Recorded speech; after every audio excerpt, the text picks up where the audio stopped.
Good afternoon, ladies and gentlemen. Hope you had a good lunch time. Now we move on to another important item. Item 14, reflection on the listing mechanisms of the Convention.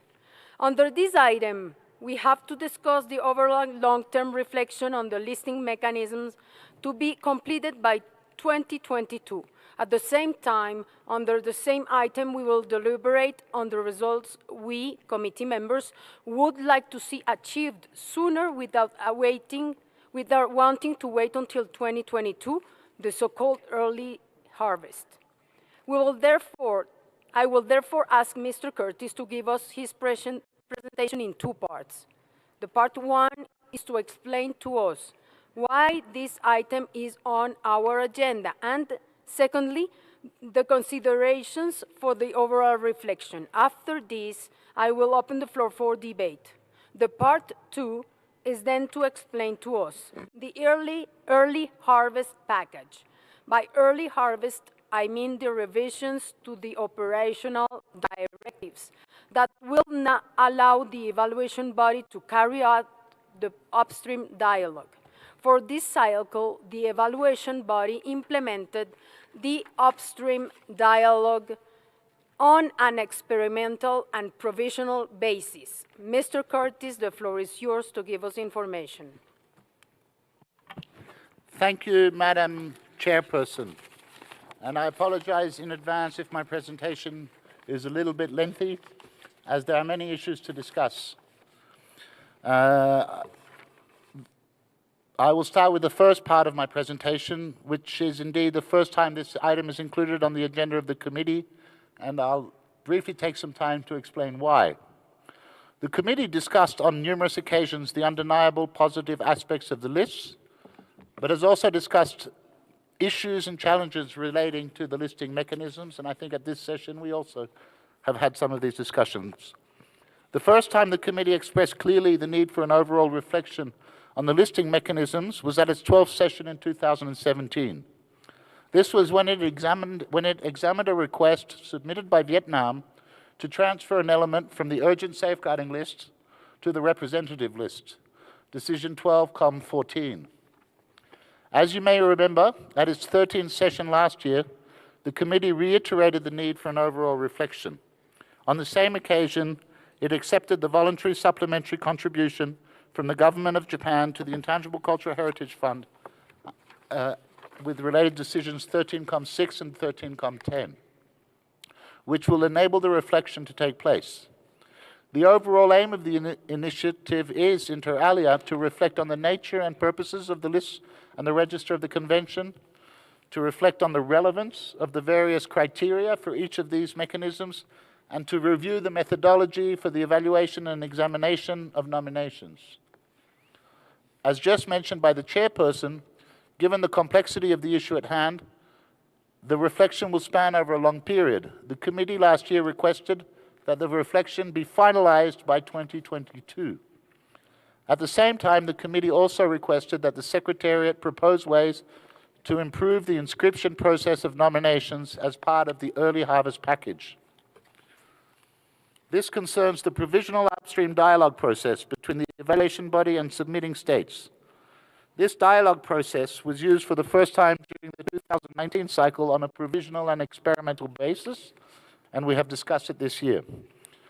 Should the committee and the General Assembly decide so, this dialogue will be formalized through revisions to the operational directives by the General Assembly at its 8th session in 2020. As proposed by the chairperson, I will give more information on this in the second part of my presentation. A provisional timeline for the reflection on the listing mechanisms of the 2003 Convention is presented in Annex 1 of the working document. After this session, the next important occasion to advance the reflection is a meeting of experts. We had hoped to organize this meeting earlier on this year, but in the end we decided to postpone until March next year, and because of an exceptionally heavy workload given to the Secretariat this year, we had NGO consultations, expert meeting on ICH and emergencies, as well as the General Conference of UNESCO. we were not able to organize it with proper preparations. So I would like to reassure you that this change of schedule does not impact in any way the overall calendar of the reflection. Please note that the meeting will take place from 16th to 18th of March next year at the UNESCO headquarters. The experts will be appointed by the Director General of UNESCO, taking into account their profiles, experience, geographical balance, and gender. To help identify suitable participants, we sent a letter on 17th of October this year asking the states parties to kindly suggest an expert in intangible cultural heritage who could take part in this meeting. Please note that the recommendation of an expert does not guarantee his or her participation in the expert meeting. The original deadline for receiving the suggestions was 18th of November 2019. To this date, we have received suggestions from 30 states parties. Following several requests, we would be pleased to extend the deadline to 15th of January 2020. So I'd like to now continue with the considerations for the overall reflection. To prepare the forthcoming reflection process, the document on this item provides a non-exhaustive summary of challenges encountered by the evaluation body and the committee related to the listing mechanisms. The non-exhaustive list of challenges mentioned is broken down into 4 categories. The first category concerns the overall approach to the listing mechanisms. The second category addresses issues related to the criteria of inscription. The third category relates to issues with regard to follow-up of inscribed elements. And lastly, the fourth category concerns the methodology for the evaluation and examination of nominations. To allow more time for the debate, I'm not going to repeat these challenges as you have seen them before you in the document. I would like to highlight, however, that these challenges shed light on a number of questions states parties may consider necessary to answer during the reflection process. As an example, states parties should decide, firstly, what future they wish to see for the lists and the register, a strict and rigid criteria-based selection, or alternative, an inclusive, more open, and fluid listing system. 2, do states parties wish to continue with a system of indefinite listing or a fixed-term listing system which includes sunset clauses? 3, how to best share successful safeguarding practices? 4, how the notion of representativeness is to be understood and applied? 5, should some of the criteria, and in particular R2, be revised, adopted, or deleted? 6, how best to monitor the status of elements already inscribed on the lists? The question, as all the rest, is part of the long-term. This question, as all the rest, is part of the long-term reflection. The document, in its Annex 2, includes a list of 4 cases that were subject of correspondence concerning already inscribed elements received by the Secretariat during the reporting period. As we have seen when discussing the case of Austria under item 12, it may be important to take some intermediate measures, pending the conclusion of the overall reflection. This is to allow the Secretariat to bring to the attention of the committee information received by the Secretariat on already inscribed elements. The document and its draft decision suggest that in the meantime, the committee may request the Secretariat to continue to bring to the attention of the committee information received from third parties concerning already inscribed elements. The last question concerns the methodology of evaluation and examination. Should the committee and the evaluation body use only information included in the files, or should they also use publicly available information? Of course, we will not answer these questions today or during this session. As the chairperson, and I said before, this is a long-term process that may expand to more questions and considerations. Your thoughts, comments, and suggestions expressed today, however, are very important, as they will feed into the reflection process. Madam Chairperson, I have now completed the first part of my presentation. Thank you, Mr. Curtis. As rightly pointed out in the working document, the ultimate aim of this reflection should be to help communities to better safeguard their living heritage. I am sure that all committee members agree that we aspire to a system that will recognize and take into account the safeguarding intentions of submitting states and communities rather than their drafting capacities. I now open the floor. Colombia.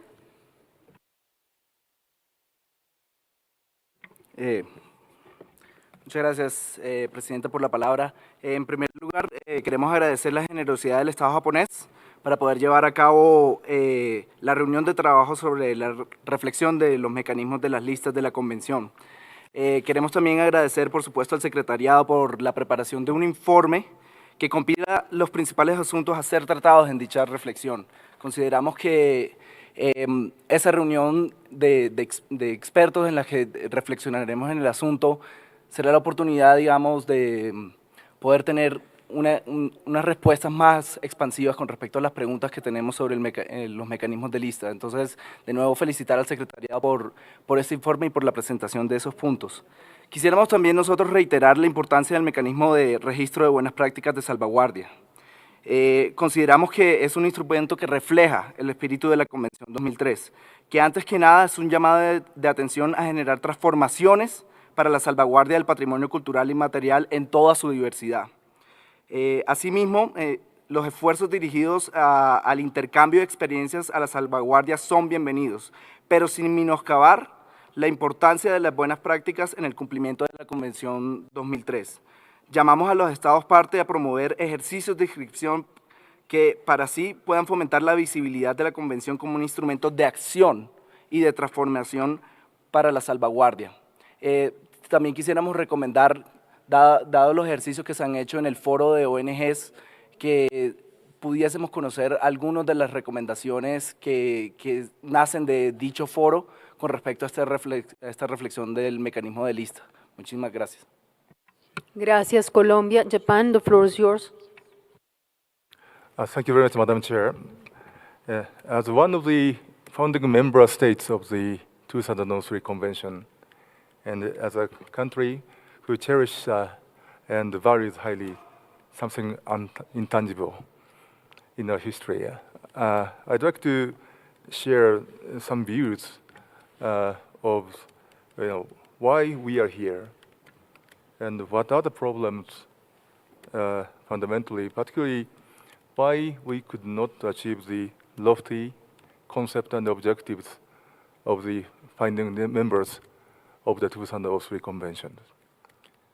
In short, I think a large part of the problems we are now facing comes from the fact that the founding members, the founding fathers and mothers of the Convention had a very lofty, correct objectives, which are even now very relevant to all of us.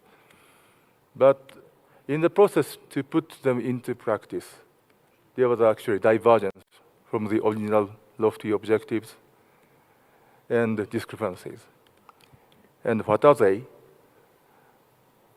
I understand that those who drafted the convention actually carefully reflected the lesson that we have learned from the experience of the 1972 convention, World Heritage Convention. And mainly there are two key concepts they shared when they drafted our convention.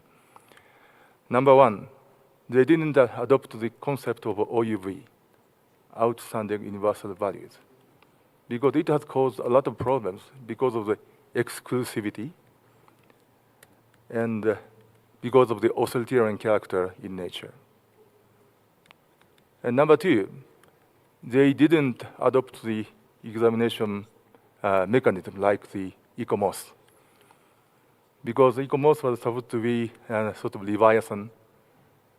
It has already accumulated huge authority, power, and it became an economy by itself. And so I think these concepts and these ideas, they have accumulated from lessons from the World Heritage Convention is still relevant even now. But in the process, putting into application, actually there was some divergence from the original intentions and objectives. Particularly, by diffusing OUV, we have done a little bit too much, which was reflected by the issue of the inappropriate language. Yes, it is true that in describing the OUV, uniqueness, authenticity, originality, these words are often used. But at the same time, is it correct to categorically deny those words in drafting the nomination files? In my view, that's not correct, and it is actually making the preparation of the file more complicated and difficult. I have many unique friends, but they are not universally outstanding. Maybe Ambassador of Palestine may be an exception for me, but and so actually, in many cases, an element which reflects or represent the uniqueness of the community, actually, and because of that, it is cherished and treasured by the community. And because it's original for the community, it is cherished and valued and treasured by the community.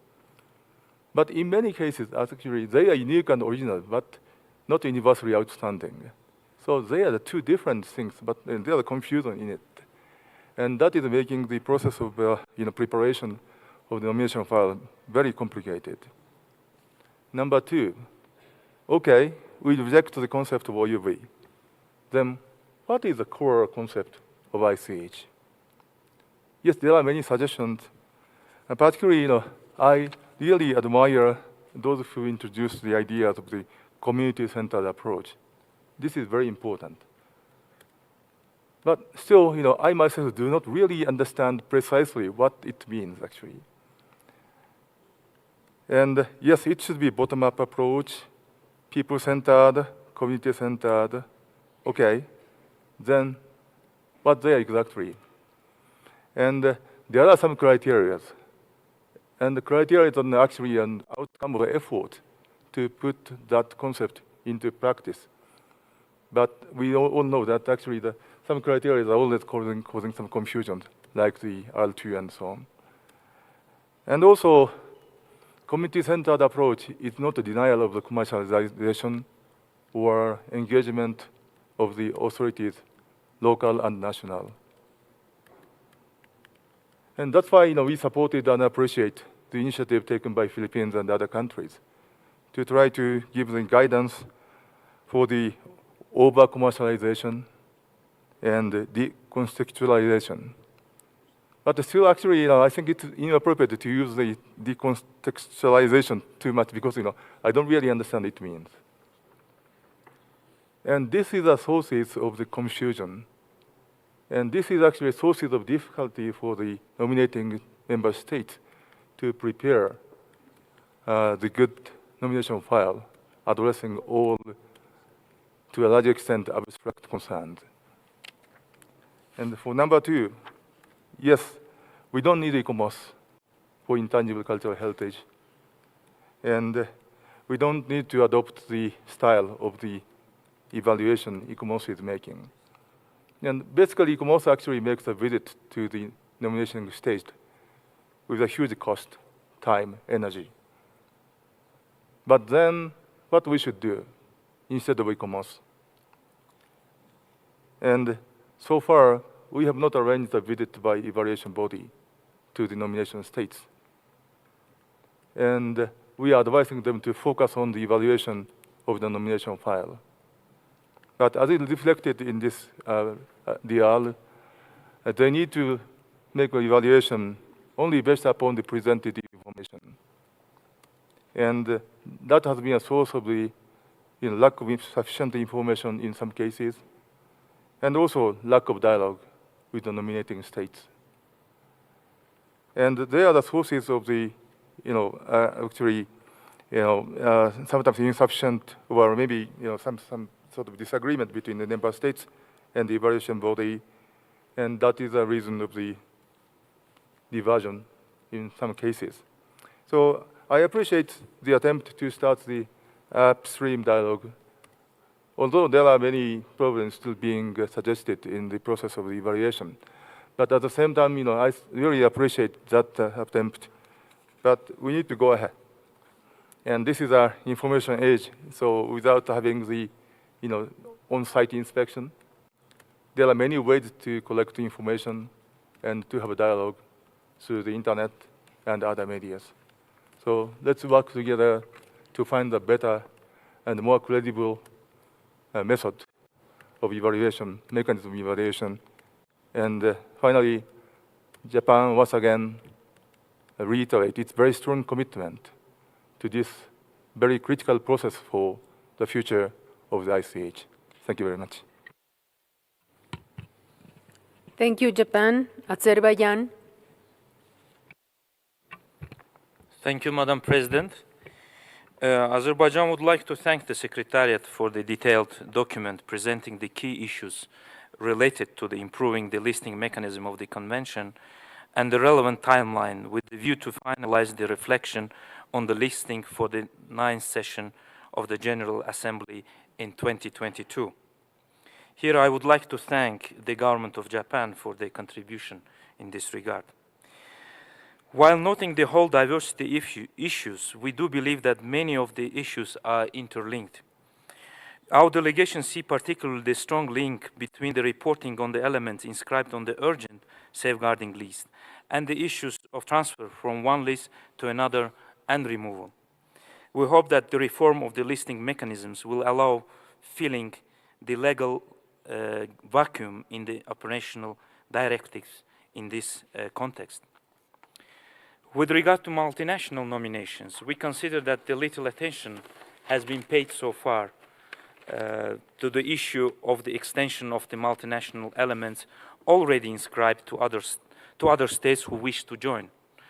The process of extension is particularly complex for the coordinating states, especially in cases of multiple countries submitting one joint nomination, as they have to restart the whole process again. We therefore consider that the review of listing mechanism planned for the next few years might be an excellent opportunity to address this issue, and we have submitted an amendment to the draft decision in this regard. Our delegation has carefully considered the results of the so-called early harvest package of the upstream dialogue process, and we look forward to the draft amendments to the operational directives with regard to the procedure for such dialogue. We do see the need for the evaluation body to follow the principle of dialogue through a short question and answer system, which proved to be very useful and important, where this process will not be seen as a redrafting the nomination as a whole.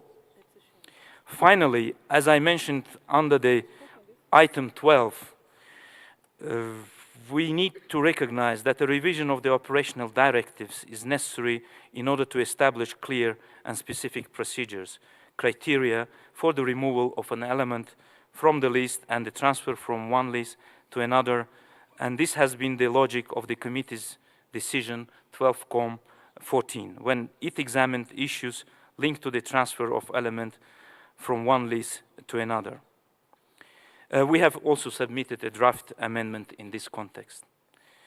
Last but not least, the dear committee members and the Secretariat, I would like to react on one important issue that was the press release submitted by the UNESCO on the removal of the ALST from the list of the representative list of the humanity.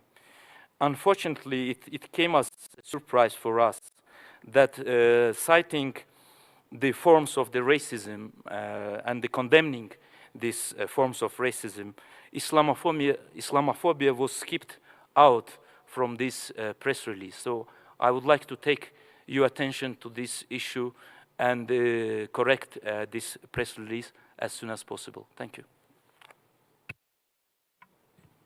Thank you, Azerbaijan. Philippines. Thank you, Madam Chairperson.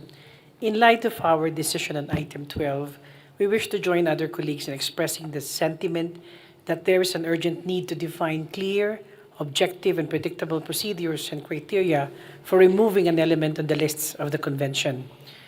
We often insist on strictly following the rules, procedures, and practices, but make exceptions when there are larger external influences and factors at hand.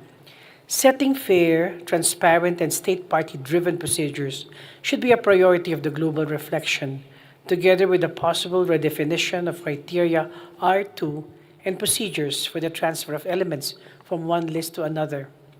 The Philippines believes, in consonance with the dynamic nature of ICH, there should be a holistic relationship between the listing mechanisms of the Convention. Inscription is not an end in itself, but only a means to raise visibility with always the aim of safeguarding. Hence, we reiterate our remarks at the beginning of our session that we should not fall into the World Heritage paradigm. We also draw attention to other risks, ones that we are well aware of in other listing mechanisms in UNESCO, such as the World Heritage and Memory of the World. We must ask ourselves if there are ways to insulate our convention from political and territorial disputes. Therefore, while we understand the calls for the evaluation body to take into account information outside nomination dossier, we must also be sensitive about verification of information sources and politicization. We do not want to create a quasi-communication procedure or dispute settlement mechanism for elements on the lists. Another crucial element is that the reform process should endeavor to hear the voices and address the interests of communities concerned. Likewise, states parties, as the drafters and signatories of the Convention, should be active participants in the global reflection. The committee is to be fully engaged in the process, which must be as inclusive and open as possible. In this regard, we recommend that interested committee members be invited to send experts as observers, with a preliminary expert meeting scheduled in March 2020. We welcome the results of we welcome the results of the initial dialogue procedure, which our delegation has consistently advocated for since the committee session in Addis Ababa in 2016. There were initial resistance to the idea, which took 2 years to realize after much work and debates, including in the framework of the ad hoc working group, which we co-chaired last year. We are glad that the evaluation body, the Secretariat, and states parties seem satisfied with it, noting as well that it can still be improved. But let us emphasize that the dialogue will not ensure inscription of all nominations. It is not meant to do so. State parties continue to have a responsibility to submit nominations that meet all criteria from the outset. Having said this, we support the adoption by the General Assembly of the amendments to the operational directives, which formalize the dialogue process for files which require minor clarifications. Thank you, Madam Chair. Thank you for your intervention, Philippines. Now the floor is for Austria. Thank you.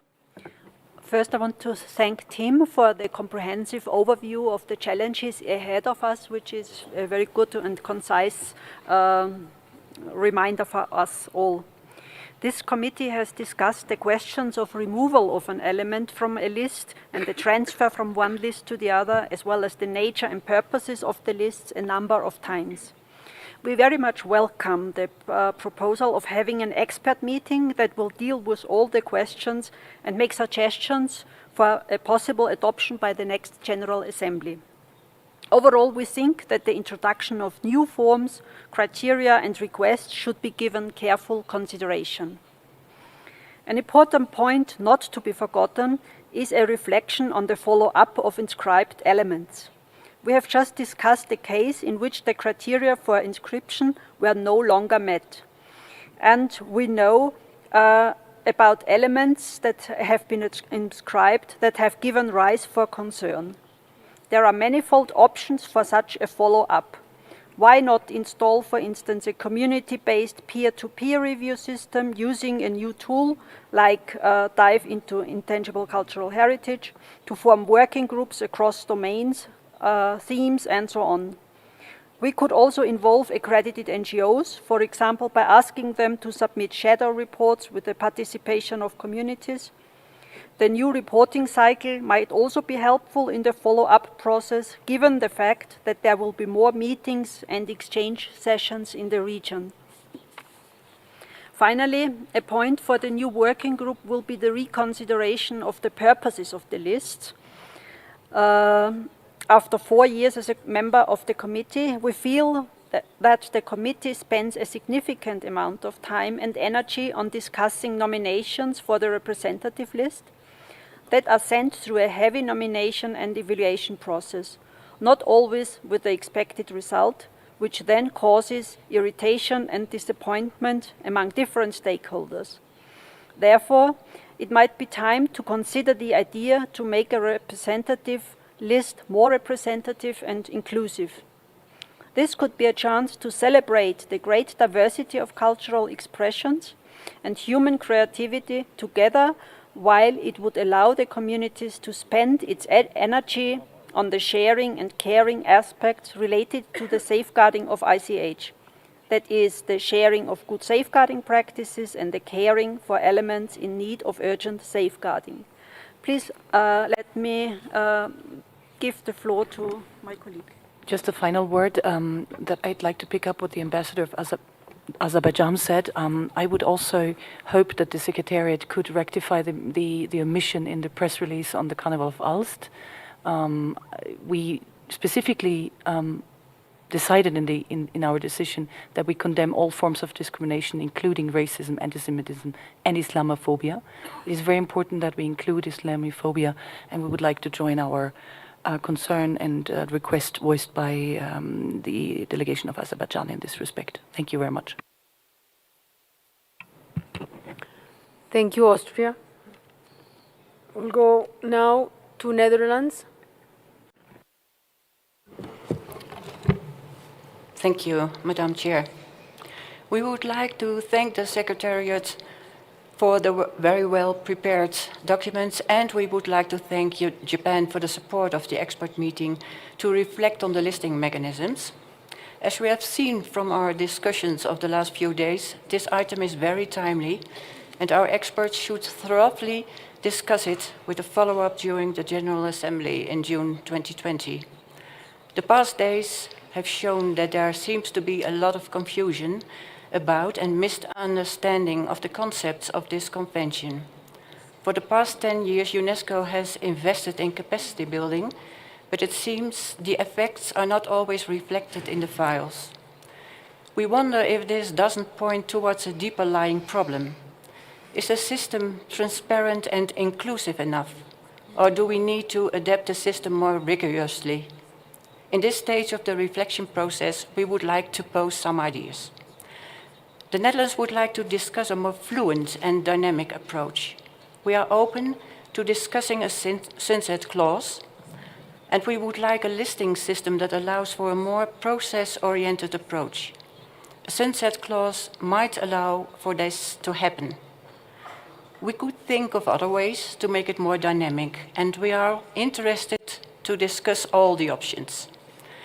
We are thinking of new ways to interconnect communities without depending too much on the efforts of the submitting states to share all kinds of safeguarding practices. Not only NGOs, but also new technologies could help in achieving this. The UNESCO project Dive into Intangible Cultural Heritage that the Netherlands supported and which was designed by a Dutch artist is a good example of this, especially now that new thematic references are being attached to it. And we invite everybody to check it out through the convention website. We are also open to discuss the criteria of the lists and make them maybe more or less formalistic. We would like to have a system by which urgent safeguarding is put at the center of our deliberations and the sharing of good practices. The follow-up of inscribed elements should, in our eyes, be a light mechanism. Again, NGOs could play a role in verifying the information that is brought to the Secretariat of the Convention and play a role in strengthening the application of the ethical principles. An online toolkit on these principles, which the committee has discussed already in Windhoek, Namibia in 2015, could be of help. The new reporting system could also be helpful in the follow-up, because it stimulates the state parties to work together, set their targets, and to report on the indicators. Thank you.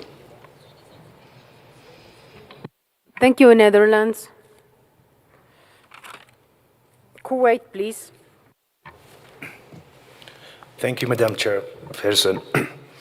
I would like first to thank the Secretariat for their report, and I would like to also thank Japan for their support for the listing mechanism, and also echo what His Excellency, the Ambassador of Japan, his concern regarding the use of the uniqueness or authenticity.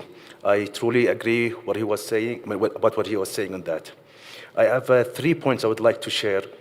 First of all, I'd like to think, the dialogue process we've seen has a very positive impact on the evaluation process. We would like to see to expand on the dialogue process, even with the dossier that will not be led to inscription. Even if the file will not be inscribed, we think, having a dialogue process in it will have a positive in some of the elements in the dossier. Regarding the use of public information that's available when evaluating the dossier, we express our support to have the freedom and flexibility of the evaluation body to use those information. And lastly, regarding the delisting, we believe that we should have a mechanism, a very clear mechanism for any delisting process in the future. Finally, I wanted to share my sincere disappointment. We've been working so hard for the last few weeks regarding item 12 to make it so without any media or without any, to make it as consistent as possible. There is a lot of meeting behind doors. A lot of people had, their come in middle ground to have a very calm, very quiet decision making. Unfortunately, from our headquarters, starting this chaos, and I think it's already started because we're seeing a lot of negative impact from the press in our regions regarding what's happening, how we have, the differences between what's been taken by this committee and what's been released in the press release. So, once again, as a committee member, as an Arab country, as a Muslim country, I am very, very disappointed of what happened. And I think it should be not just corrected, and it should, and we should have the reasons behind. I hope it's an honest mistake, and it will be corrected as soon as possible. Thank you.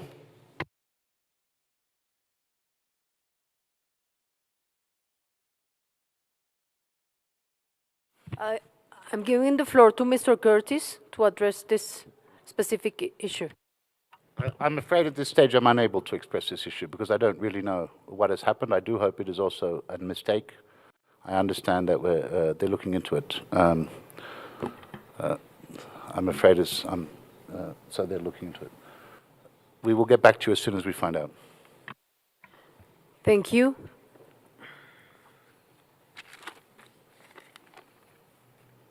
Arménie.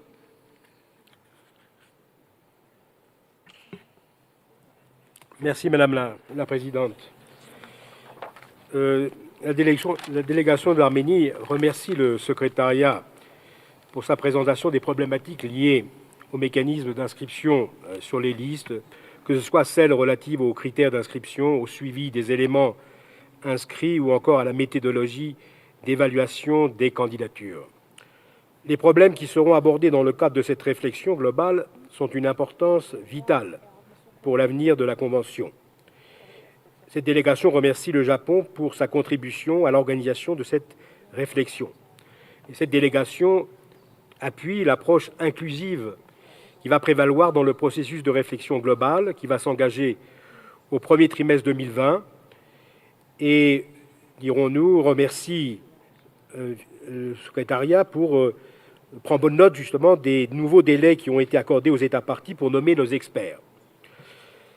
S'agissant du processus de dialogue en amont, nous avons déjà eu l'occasion d'aborder cette question, mais nous sont présentées des directives opérationnelles et nous réaffirmons notre position sur le fait que ce processus de dialogue en amont qui a été expérimenté cette année a fait l'objet d'une évaluation positive.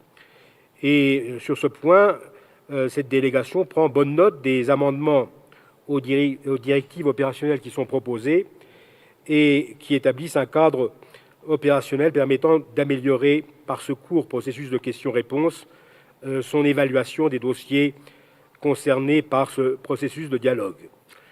Il y a une question sans doute qui apparaîtra secondaire peut-être aux yeux du secrétariat, mais dans ces directives, et c'est une question que je poserai au secrétariat, qui amène finalement l'organe d'évaluation à transmettre ces questions dans une des deux langues de travail, mais qui demande aux États parties à répondre dans les deux langues de travail. Alors, j'aimerais bien connaître la raison. Il me semble que le secrétariat, l'organe d'évaluation, devrait transmettre finalement à l'État partie dans les deux langues de travail. Alors, je peux me douter des raisons opérationnelles qui amènent cette formulation. Mais nous sommes ici, dans le cadre de l'Unesco, à partir de l'exercice et de l'usage de deux langues de travail, et il me semble qu'il faut respecter ce principe des deux langues de travail. Madame la Présidente, je voudrais clore mon intervention pour moi-même revenir sur une question qui a été soulevée par d'autres collègues, c'est-à-dire le communiqué de presse qui a été effectivement diffusé. Je dois dire que nous sommes assez étonnés, parce que nous avions les formulations toutes trouvées ce matin. Et je ne veux pas prendre le stylo pour rédiger une formulation qui pourrait convenir à tout le monde, mais nous avons cette formulation qui pourrait dire condamne toutes les formes de discrimination, y compris le racisme, l'antisémitisme, l'islamophobie et la xénophobie. Je pense que c'est cette formulation que nous aurions dû trouver ici, dans ce communiqué.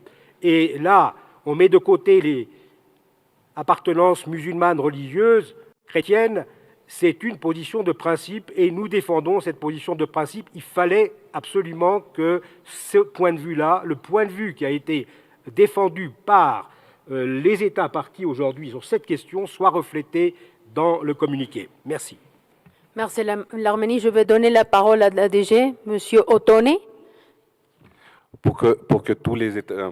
Merci Madame la Présidente. Pour que les autres membres ne prennent pas la parole pour dire la même chose, c'est une erreur humaine. Quelqu'un a commis une erreur, pas ici à Paris, il a mangé un mot. Ce que je viens de faire il y a 2 secondes, c'est corriger et essayer de reprendre la même phrase qui est dans la résolution que vous avez prise, que vous venez de lire. Donc il n'y a plus de problème, c'était une erreur d'une personne X qui s'est produite et elle est corrigée. Donc voilà, désolé, l'erreur est humaine, ça arrive tous les jours. Désolé. Merci, Monsieur Ottone. On comprend alors que c'est corrigé maintenant. Je continue avec la liste. J'ai la Palestine, le Sénégal et après Djibouti. Et ensuite Sri Lanka, Palestine. Merci Madame la Présidente.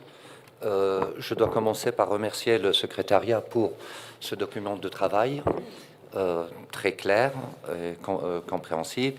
Et puis je remercie Monsieur Ottone pour cette clarification parce que j'allais reprendre la parole sur ça effectivement. Et je remercie tous les collègues qui ont soulevé cette question, à commencer par l'Azerbaïdjan, l'Arménie, le Koweït, etc. Et donc passons et on comprend l'erreur est humaine. Merci.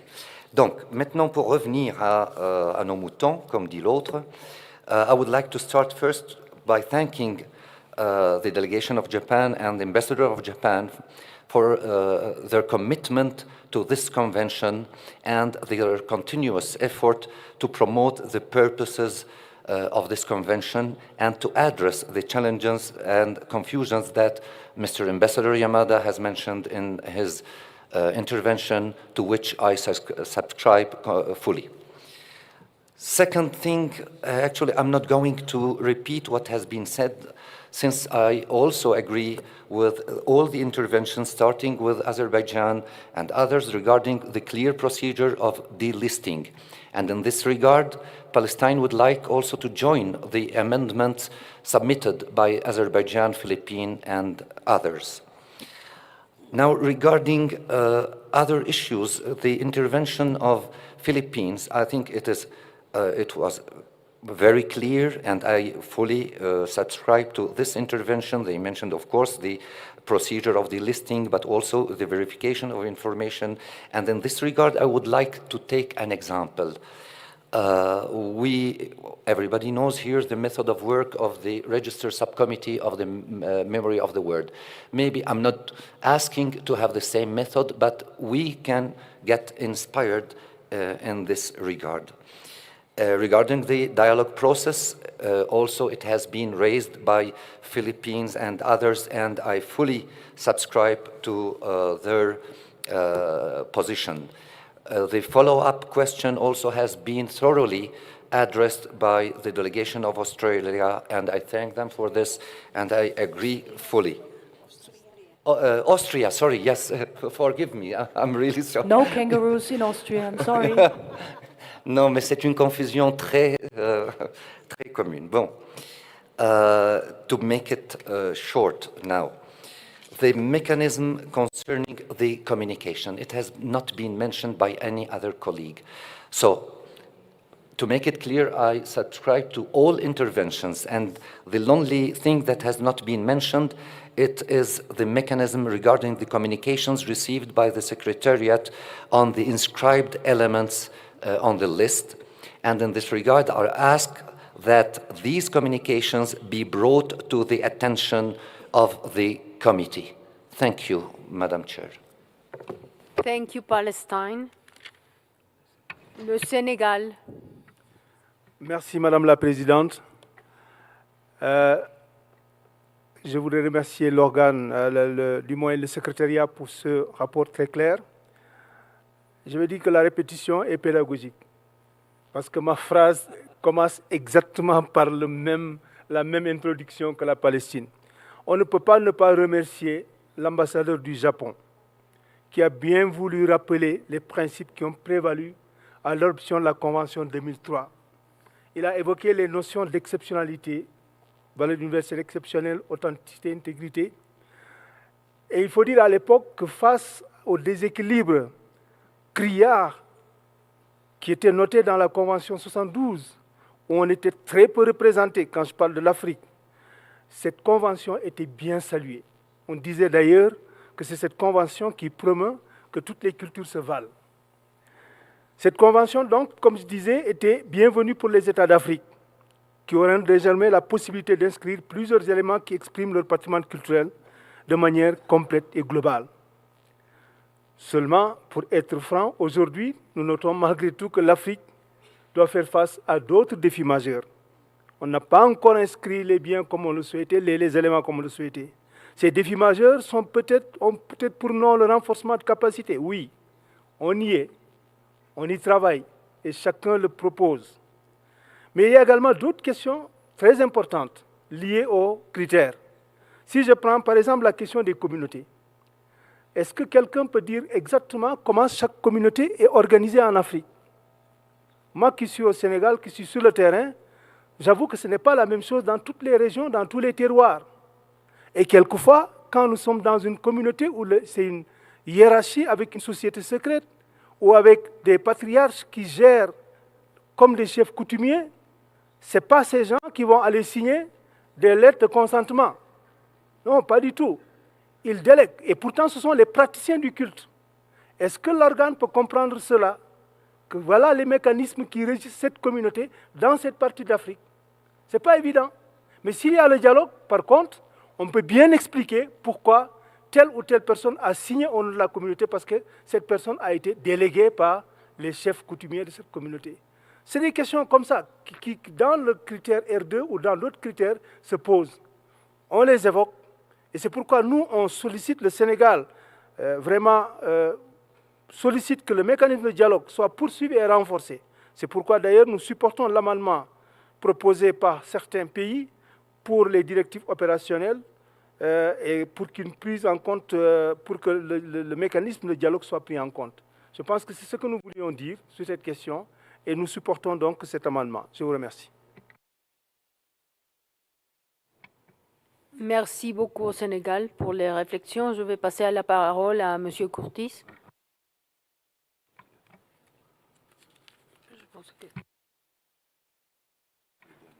Non, c'est pas le...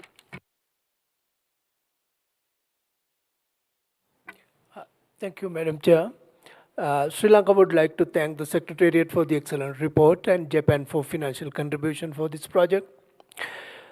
We are wondering whether it is an appropriate idea to establish a small subcommittee within the evaluation body to carry out research as appropriate to check whether certain claims made by state parties that might lead to disputes between state parties. This may be done by increasing the number of members of the evaluation body. We would like to see the responses of other committee members on this idea. Thank you.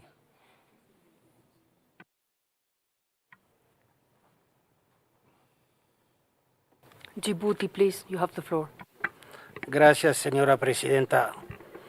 Madame la Présidente, nous voudrions ici remercier le secrétariat de la Convention pour la qualité du document réalisé par les experts sur les mécanismes d'inscription sur les listes du PCI. Nous voudrions également remercier et exprimer notre appui au Japon pour son soutien constant en faveur du PCI. Compte tenu de l'importance de ce mécanisme, nous tenons à ce que la participation des experts soit ouverte. Enfin, Madame la Présidente, je voudrais ici, au nom de la délégation de Djibouti, vous remercier et remercier votre pays sur les travaux qui ont été menés de manière magistrale. Nous avons travaillé dans un esprit de tolérance, de respect mutuel. Des différents obstacles ont été dépassés.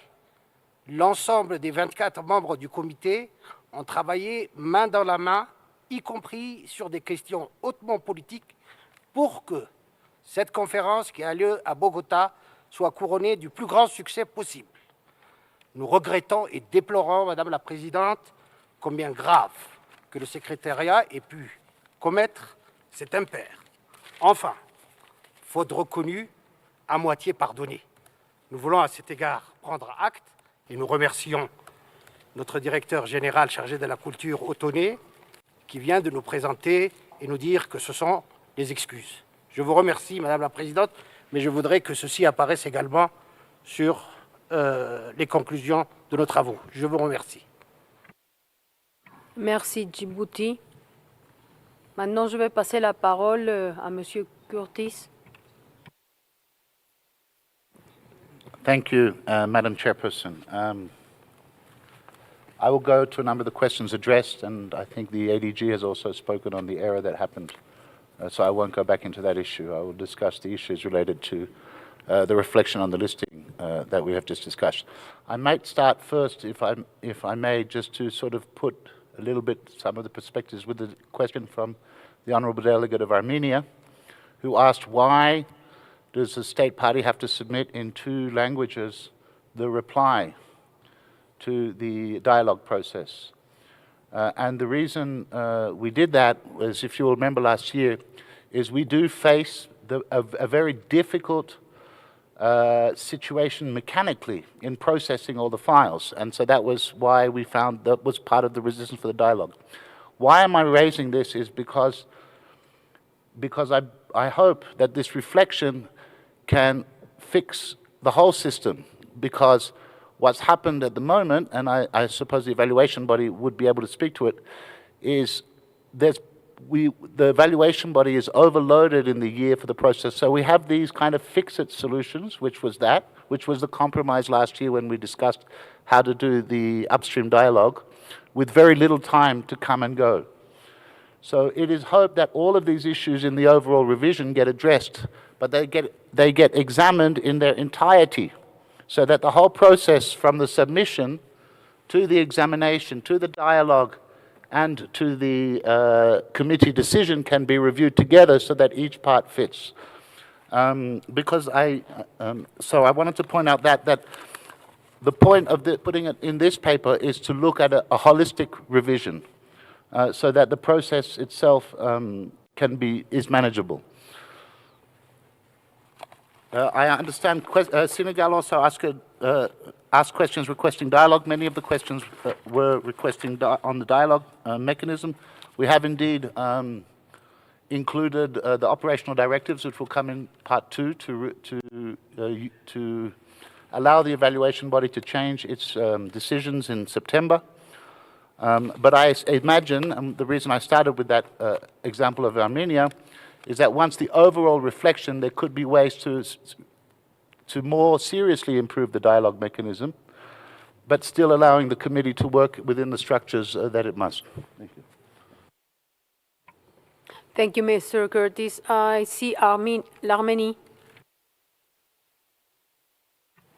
Oui, merci, Monsieur Curtis, pour votre réponse, mais ma question portait plutôt sur le fait pourquoi on ne soumet pas en 2 langues de travail au pays à l'État soumissionnaire et non pas le fait que ce soit l'État soumissionnaire qui doive répondre en 2 langues de travail. Parce qu'il m'en semble qu'il faut respecter l'équilibre au niveau des 2 langues de travail. Et si nous adressons finalement à l'État soumissionnaire en une seule langue, nous créons ce déséquilibre. Je crois que c'est quand même très important de maintenir cette question-là au nom de la pluralité et du pluralisme linguistique. Merci.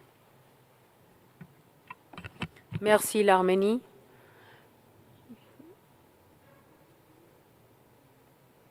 Il n'y a plus de membres du comité qui veulent avoir la parole, donc on va continuer avec Latvia. You have the floor, Latvia. Thank you. Latvian delegation would like to express its appreciation for the hospitality of Colombia to host this committee session and for your leadership, chairperson, during the debates and discussions at this session of the committee. We're also aware that there are diverse and long-term consequences and impact that inscriptions on international lists may have at various levels. And we believe that both the decisions taken as well as the process of decision-making are of equal importance. While congratulating the diversity of intangible cultural heritage elements inscribed this year and recognizing the additional efforts that the provisional upstream dialogue meant for the evaluation body and the Secretariat, we believe that the consultative expertise provided by the evaluation body would need to be more duly considered by the committee. Latvia also seconds the statement of Lithuania expressed yesterday, appreciating the contribution of those committee members who at this session made committed efforts to follow the spirit of the Convention. We would like to echo the general intervention made by the evaluation body after the committee had examined the nominations at this session and before adopting the overall decision 14-10, in particular the concerns raised therein regarding the credibility of implementing the Convention at the international level. We would appreciate to have the voice of the evaluation body be heard also within further reflection on the listing mechanisms of the Convention. Latvian delegation maintains its commitment to have the Convention and its implementation as a credible reference, which is of importance at national and local levels in so many countries worldwide. Therefore, in the context of the reflection on the listing mechanisms, we would like to underline, in particular, the importance to pursue a reflection on the issues related to the follow-up of inscriptions, of inscribed elements, and it is duly mentioned also in the working document of this present item, where it reflects also on the usefulness of the periodic reporting mechanism. We believe that the periodic reporting, especially in relation to the overall results framework, is a crucial measure for exchanging experiences and reflecting upon the impact of the Convention, including of its listing mechanisms. Thank you. Thank you, Latvia. Czech Republic, the floor is yours. Merci, Madame la Présidente. La République tchèque a été un des pays fondateurs de la Convention et son bien-être nous tient particulièrement à cœur. Notre délégation avait préparé un discours sur l'approche globale des mécanismes liés à l'inscription sur les listes, sur les critères, le suivi des éléments et la méthodologie d'évaluation. Mais je dois dire qu'après avoir suivi le travail du comité ces derniers jours, après avoir vu que presque toutes les nominations soumises dans ce cycle ont été inscrites, peu importe les recommandations de l'organe d'évaluation, je n'ai qu'une question à poser. À quoi on joue? Puisqu'on n'écoute pas l'avis des experts de l'organe que nous avons nous-mêmes établi, et c'est la même quand il s'agit du renvoi des dossiers pour leur amélioration qui profiterait à l'élément, c'est peut-être mieux d'ouvrir les listes à toutes les expressions du PCI et cesser de perdre du temps là-dessus.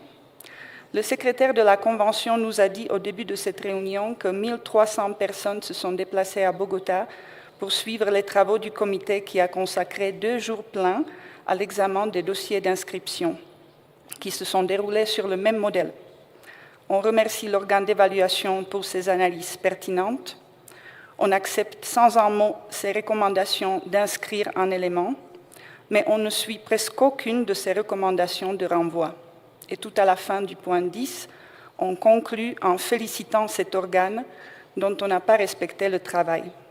Eh bien, faisons de nos listes un registre type encyclopédie mondiale de la formidable diversité créative et profitons de la présence de tous ces délégués venus ici pour discuter d'aspects plus importants de la mise en œuvre de la Convention et de la sauvegarde du patrimoine vivant. Merci, Madame la Présidente. Merci, République tchèque. Maintenant, la Lituanie. Merci, Madame la Présidente. Tout d'abord, nous voudrions remercier le secrétariat pour la qualité de ce document de travail concernant la réflexion sur les mécanismes d'inscription sur la liste de la Convention. C'est une question très pertinente. Certaines difficultés liées aux mécanismes d'inscription sur la liste ont d'ailleurs été bien visibles pendant cette session du comité, et tout particulièrement en ce qui concerne le non-suivi des recommandations faites par l'organe de l'évaluation par rapport au renvoi des dossiers. Dans certains cas, on a vu les amendements proposés par les membres du comité substantiellement contraires à l'expertise de l'organe de l'évaluation. L'organe de l'évaluation est pourtant constitué des experts ou bien des ONG nommés par les États parties même de la Convention. Et c'est une question essentielle par rapport à la crédibilité des mécanismes d'inscription, y inclut celle du processus du dialogue. La disposition concernant le processus de dialogue uniquement dans les cas des problèmes techniques mineurs, souvent n'a pas été approchée de même manière par l'organe de l'évaluation et les membres du comité. Il faudrait toutefois se mettre d'accord sur les cas dans lesquels les pays ont la possibilité d'inclure les informations complémentaires avant la session ou bien de présenter ces explications complémentaires pendant la session, dans les cas des rares exceptions, ou bien se mettre d'accord sur la compréhension unifiée de la notion des problèmes techniques mineurs pour éviter diverses interprétations et pour éviter le recours si fréquent au fait que certains pays n'ont pas bénéficié du processus de dialogue. Tout cela faciliterait le travail de l'organe de l'évaluation et celui du comité.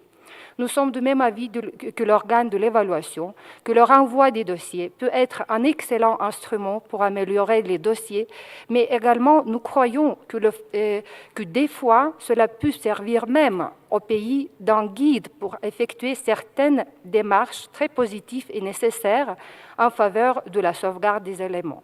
Cela peut-être aussi économiserait le temps et permettrait de nous pencher davantage sur les questions autres que la liste représentative. En ce qui concerne l'approche globale des mécanismes liés à l'inscription sur la liste, je voudrais souligner l'importance du registre des bonnes pratiques de sauvegarde sous-utilisées jusqu'à maintenant. Seulement 2 pratiques inscrites cette année. Probablement, on pourrait réfléchir davantage sur la nécessité d'établir les registres nationaux ou bien régionaux ou sous-régionaux, comme celui des pays nordiques, par exemple, ou bien Nordic Safeguarding Practices. Cela pourrait peut-être sensibiliser des États parties pour identifier plus facilement des bonnes pratiques. On est également pour la continuation de la réflexion globale quant au suivi des éléments inscrits et celle des critères. Merci, Madame la Présidente. Merci, la Lituanie.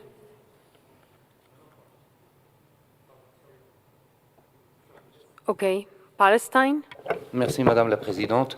Je suis vraiment désolé d'interrompre le débat, mais la Palestine, au nom de la Palestine, Koweït, Djibouti, Liban, Kazakhstan et Azerbaïdjan, nous demandons une suspension de 5 minutes, s'il vous plaît, et nous demandons de vous rencontrer ainsi que M. Ottone, le représentant de la DG. Merci.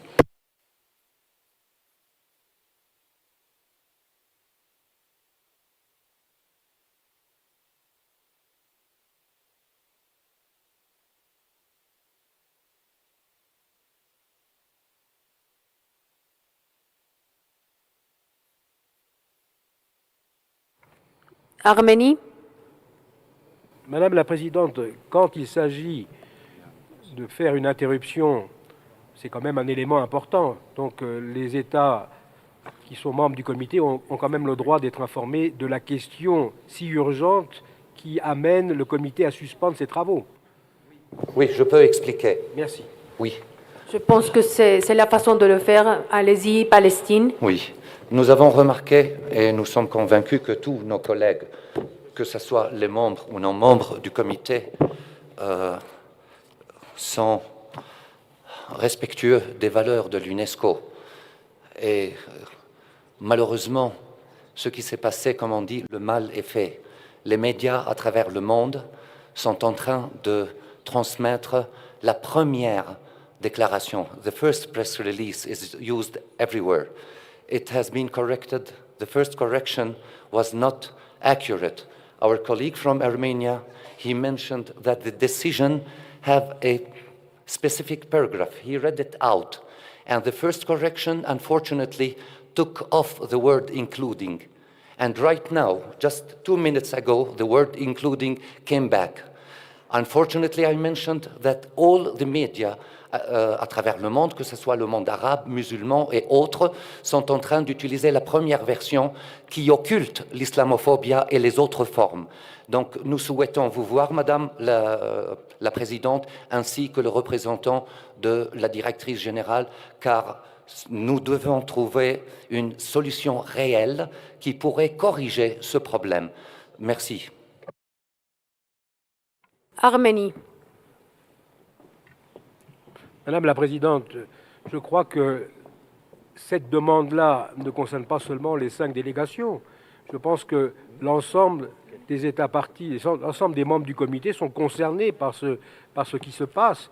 Par conséquent, cet entretien, si vous décidez de faire une suspension de séance, je crois que l'ensemble des membres du comité seront effectivement attentifs aux explications qui pourraient être données par rapport à ce qui vient d'être soulevé par le collègue de la Palestine.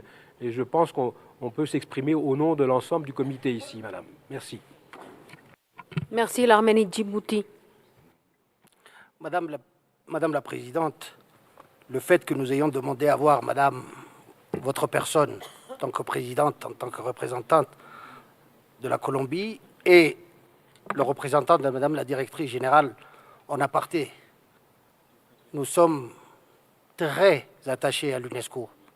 Nous sommes très attachés à ce que cette réunion qui a lieu aujourd'hui, cette 14e, ne soit pas ouverte à tout et à rien, mais quand il y a un petit souci, nous pouvons le régler également en aparté.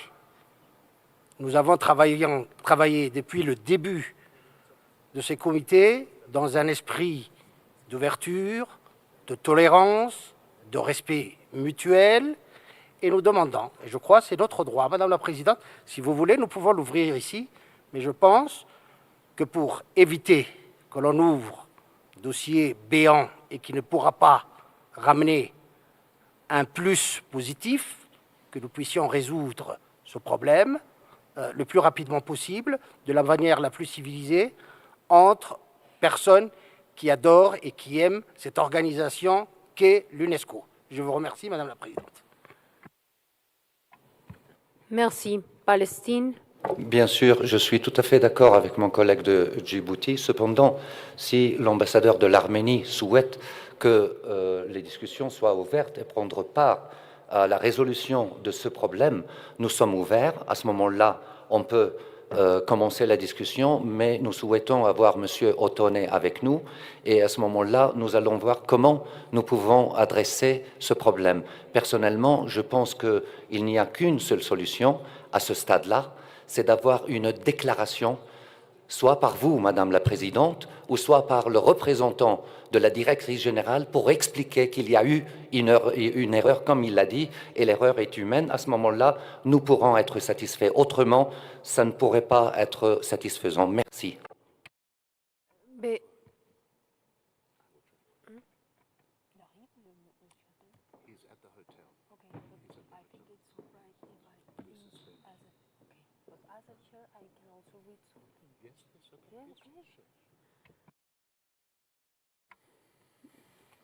chers membres du comité, moi je pense qu'il faut régler, et il faut régler vite cette erreur. Et je suis d'accord, je viens d'écouter une proposition de la Palestine, parce que tout d'avant, le problème était sur la table, mais pas la solution. Et je suis d'accord, si la solution c'est que moi, en tant que présidente, puisse lire un communiqué en expliquant ce qui s'est passé et en réglant le communiqué, j'ai aucun problème, je le fais tout de suite. D'accord ? Je veux régler. Et je comprends la situation. Et ça a à voir pas qu'avec 3, 4 ou 5 pays du comité, parce que rappelons-nous que cette décision a été soumise et a été appuyée par le comité, par tout le comité. Donc, je peux procéder sans problème et tout de suite. Merci beaucoup, Madame la Présidente, pour votre compréhension. Et je vois que tous mes collègues sont en accord. Est-ce que vous êtes d'accord? Absolument. Bon, je ferai ça, bien sûr.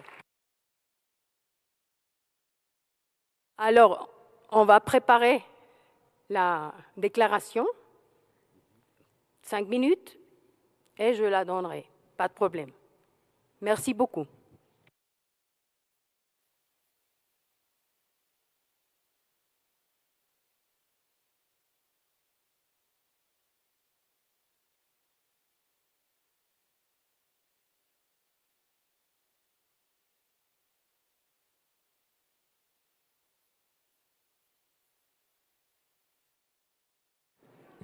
Please, ladies and gentlemen, we are going to... Oh, here we have ADG. Mr. Ottone has arrived. We are ready. He was leaving.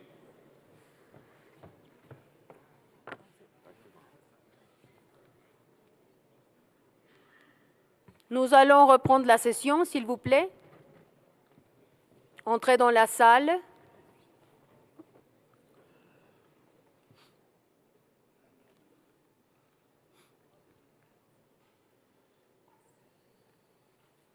I'm going to deliver a statement regarding this important issue. So, at the request of the members of the Intergovernmental Committee for the Safeguarding of the Intangible Cultural Heritage, I, as the chair of the 14th session of the committee, have asked for the following correction to the press release published by UNESCO in the morning of 13th of December. The corrected version of the press release now includes Belgium's request to remove the element of Alps Carnival from the representative list of the intangible heritage of humanity. Also, the last sentence of said press release was corrected to read as follows. UNESCO stands by its founding principles of dignity, equality, and mutual respect among peoples and condemns all forms of discrimination, including racism, anti-Semitism, Islamophobia, and xenophobia. Thank you.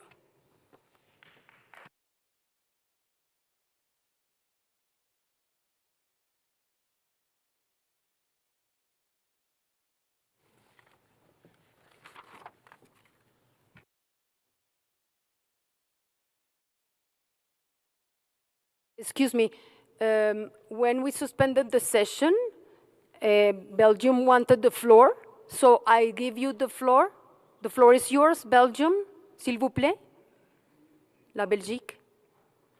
Parce que quand on a suspendu la session, vous voulez parler. Merci Madame la Présidente.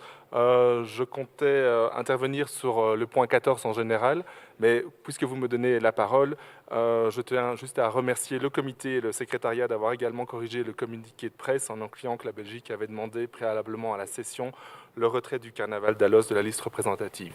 Merci Madame la Présidente. Moi, je veux souligner ce que M. Ottoni a dit avant qu'il parte, et en fait, il est revenu, vous le voyez. Il était déjà en train de partir à l'aéroport. C'est un geste que je mets en valeur, le fait qu'il soit ici. Et comme il a dit, c'était une erreur. Et moi, en tant que président, j'ai déjà dit ce que je voulais dire. Donc, merci beaucoup. Merci, M. Ottoni.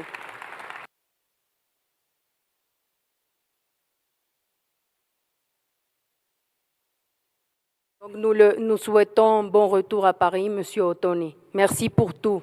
Merci.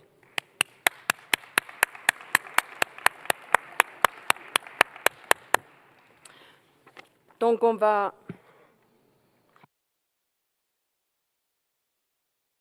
Si, la Belgique, excusez-moi, allez-y, la Belgique.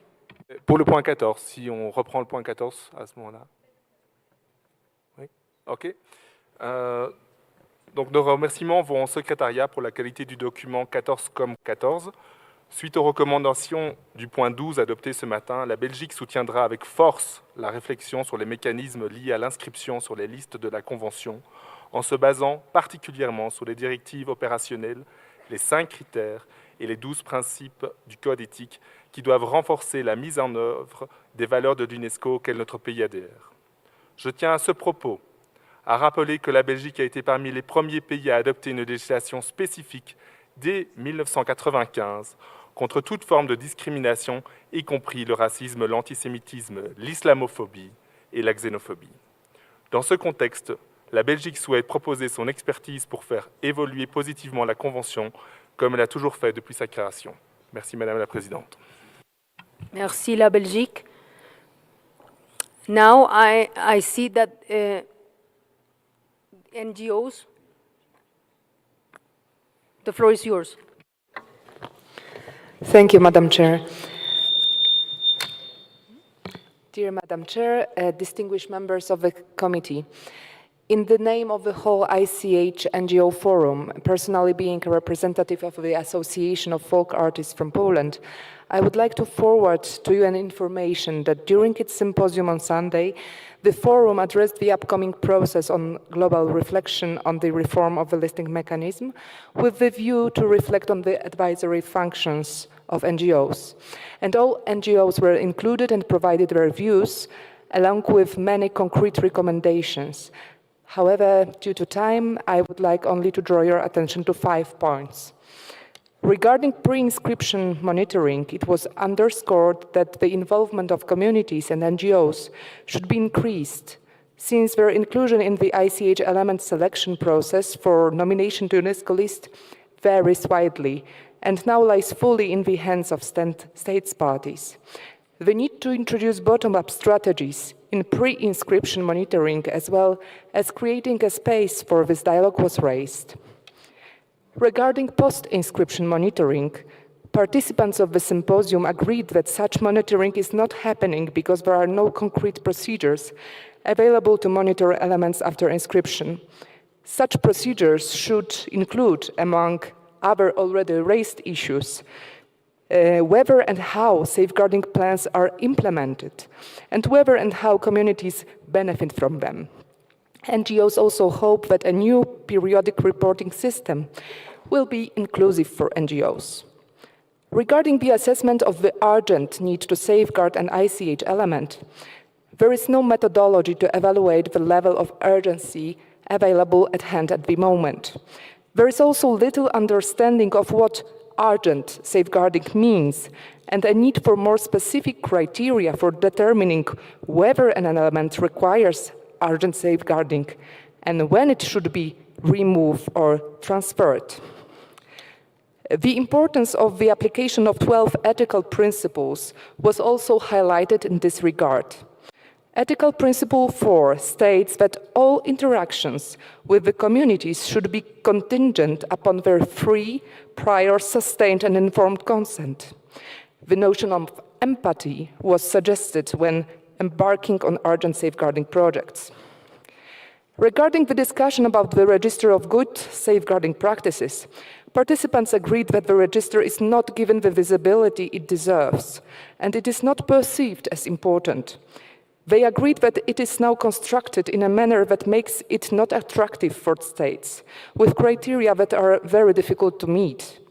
Existing criteria should either be revised or transformed into more concrete terms, or fewer criteria should be provided. Aide-memoire needs to be created to guide states in preparing their nominations.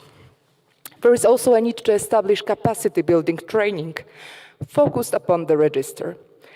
And the fifth point, regarding alternate, lighter ways of sharing good practices. Participants mentioned that substantial number of ongoing inspiring initiatives are happening. However, they are not connected. There is a lack of clarity about who is to take an initiating or coordinating role for sharing a best practice. Participants recommended concentrating efforts on clustering and coordinating the networks and initiatives that already exist.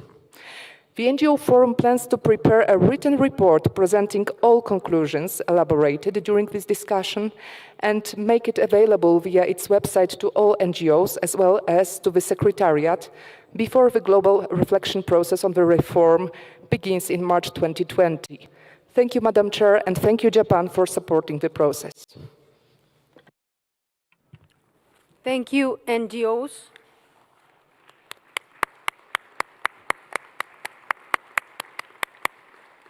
Thank you for your reflections, and thank you, as members of the committee, not members and observers, thank you for your comments and your reflections. So your contributions are well noted, and they will help to shape the overall reflection. Now I'll give the floor back to Mr. Curtis for the part 2 of his presentation, please. Thank you, Madam Chairperson.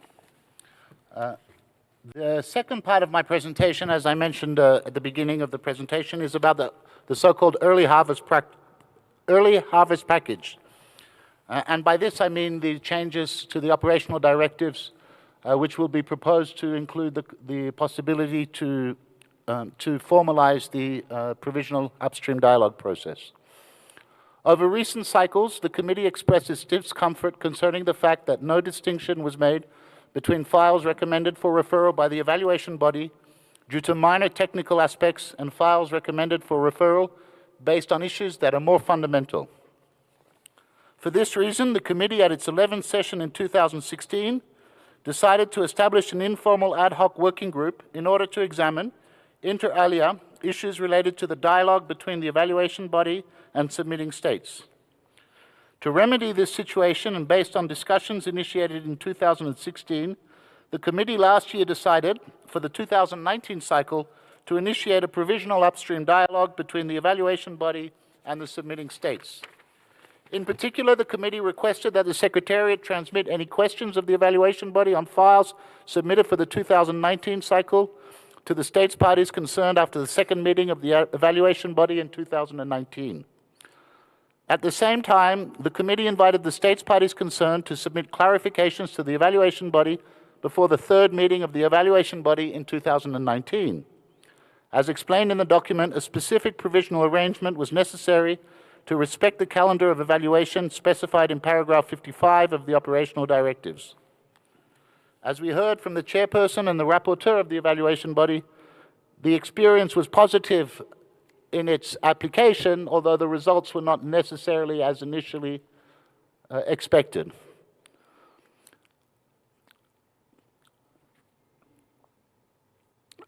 The advantages, and which should reassure the committee, is that on the one hand, nominations which benefited from dialogue process do not need to wait an additional 2 years to be re-examined. And based on this year's experience, the committee may wish to follow the suggestion of the evaluation body and endorse the amendments to Chapter 115 of the operational directives as provided in Annex 2 to the present document, Annex 3 to the present document. I would, however, like to underline the importance of maintaining the existing timetable for the evaluation of files not concerned by the dialogue process.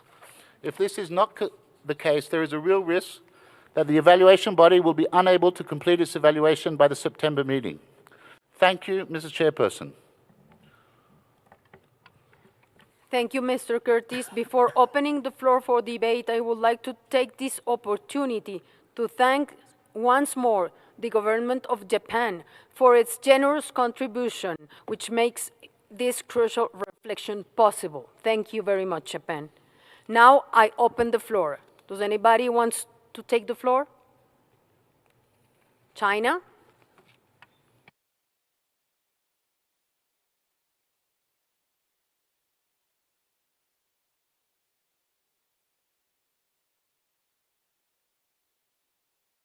Thank you, Madam Chair. Madam Chair, actually, I raised my plague right long before you gave the floor to the observers, just before the suspension of the meeting. But if you may, I would also like to still share some of our thoughts on the reflection of the listing mechanisms. We would like to thank the Secretariat for its informative presentation. I would also start by mentioning the meeting that I had the honor to meet Mr. Matsura last month in Japan, the founding father of the 2003 Convention. And we couldn't thank him enough for facilitating the negotiation and adoption of the 2003 Convention. And we believe that we state parties all benefit from the listing mechanism since the Convention was put into full implementation, not only at local, but also national and international levels.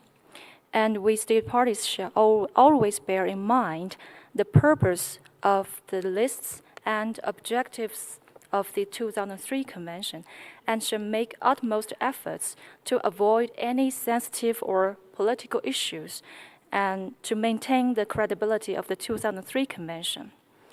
Nevertheless, we have to admit that we are confronted with various concurrent issues and new challenges during the whole process of the implementation of the Convention, as well as the listing mechanisms. These issues include not only limited to the imbalances of the lists and the register, the difficulties with criterion, both from the view of submitting states in elaboration their nominations, and from the view of the evaluation body and the committee in its evaluation and examination, as well as the following up monitoring systems, and also some other issues that just name some of them. In addition, we do take note that there are still more provisions lacking regarding to the removal and the transfer of the nomination from one list to another, which require further reflection and further efforts for both from the States Party and the committee. And right now, we just listened to the second presentation by Mr. Curtis, and I hereby would like to bring the dialogue process to the attention of the committee.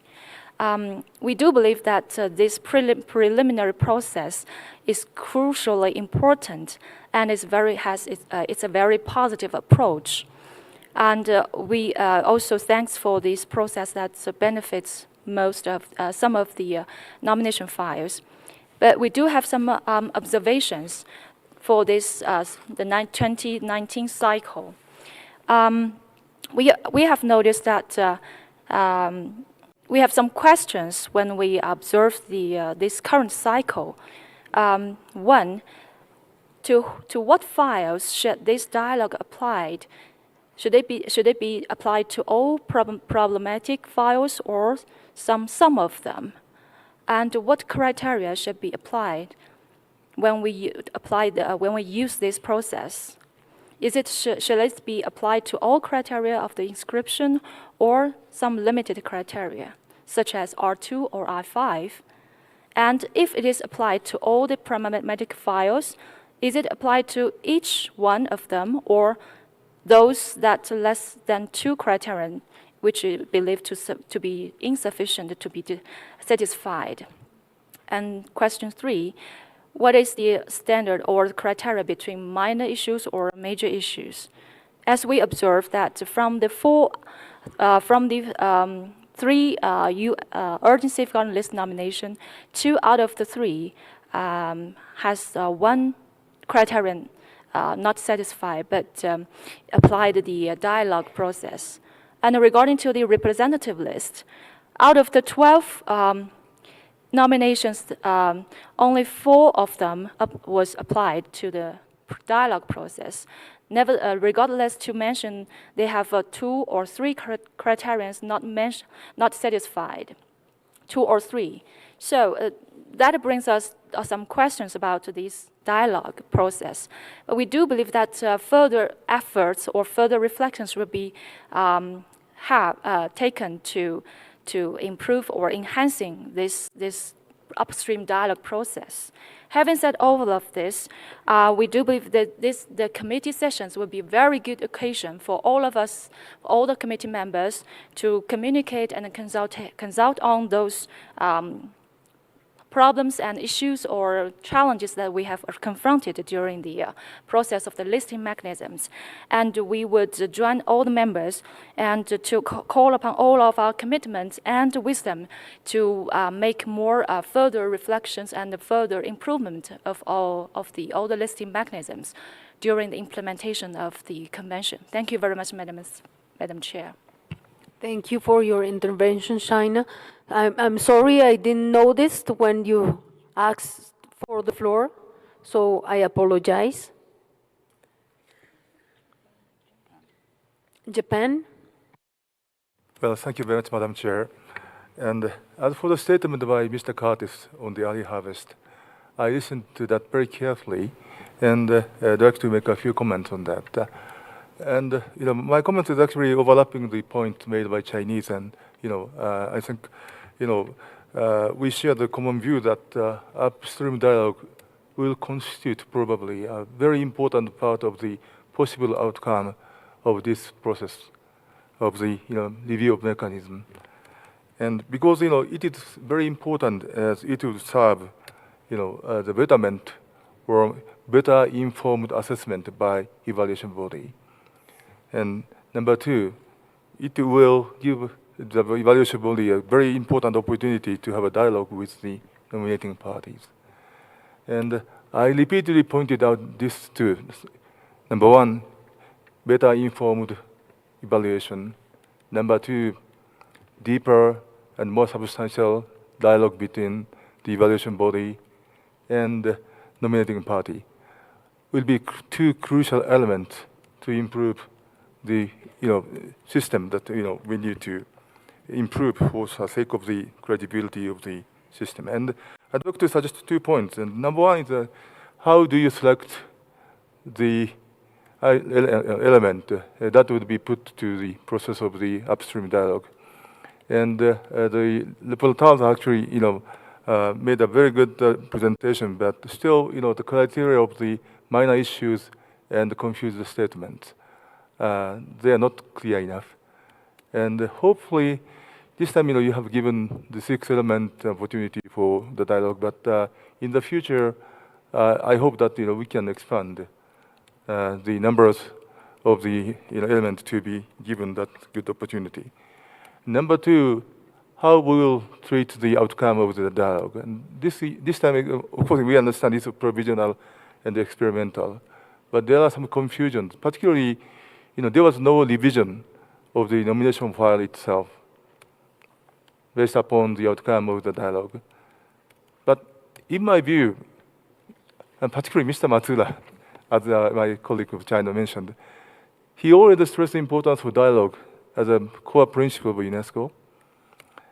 And in my view, the nomination file should be an outcome of the collaboration between the nominating party and the evaluation body through closer dialogue. And the revised nomination file should be presented to the committee and should be put on the website of the UNESCO as an outcome. That will be an idealistic pattern. And of course, we understand there are many impediments. You mentioned about the schedule and things should be ready by September meeting. I understand it. And also maybe, human and, vital resources would also be necessary.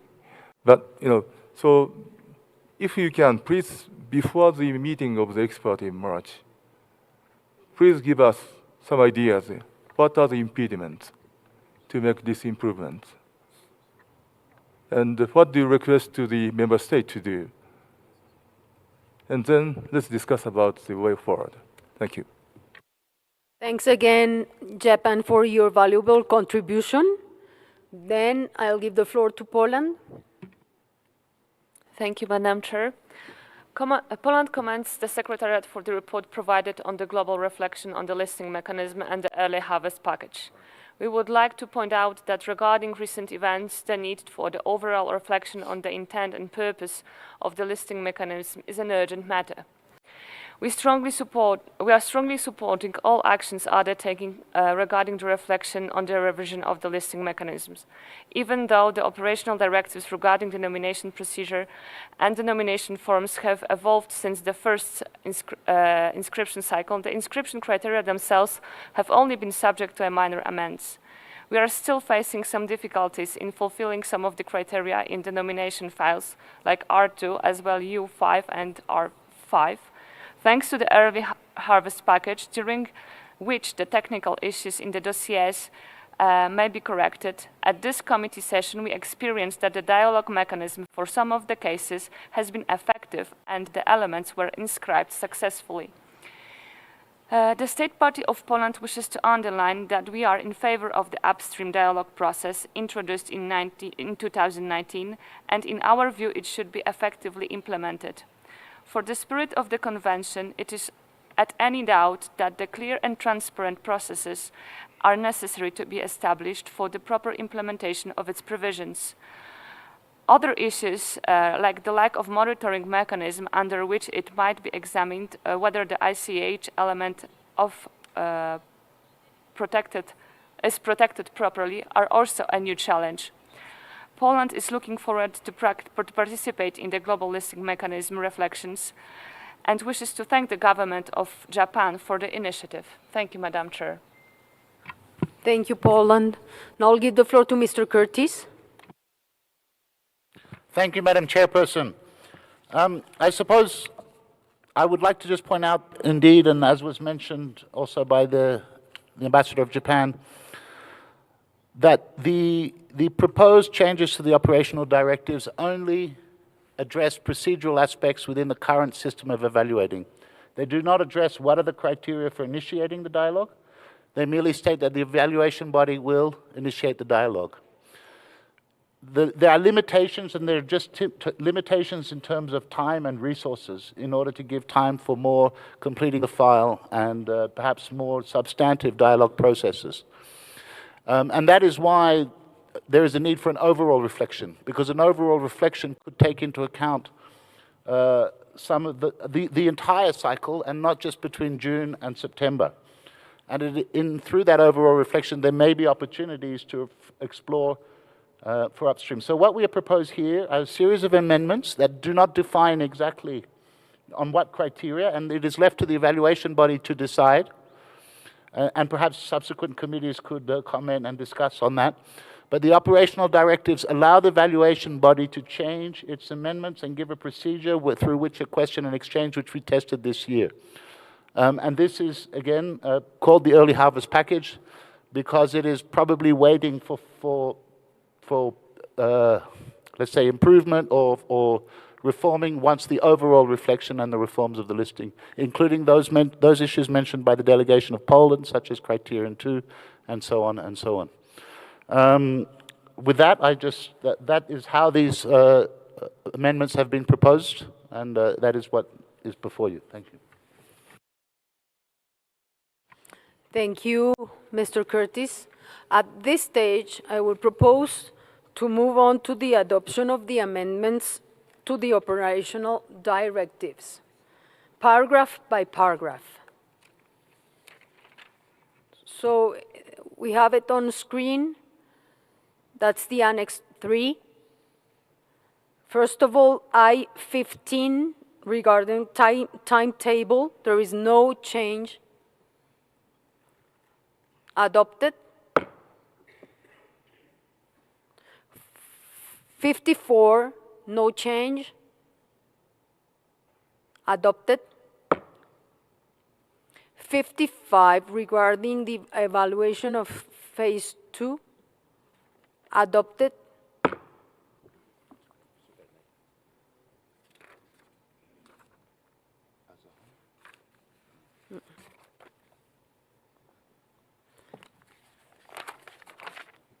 Do we have to proceed with this? Can we? Or we have to each one of these?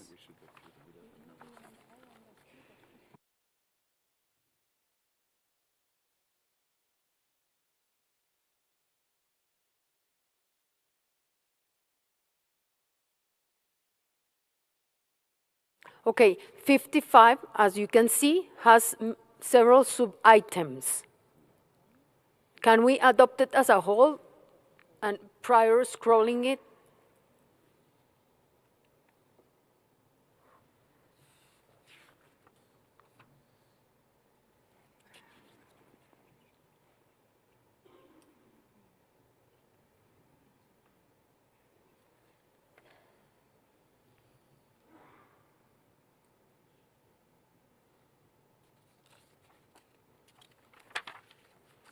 I see none objections, then adopted. 55. Now 56 with no changes. Adopted. So we are now ready to adopt the decision. Please, let's have it on screen.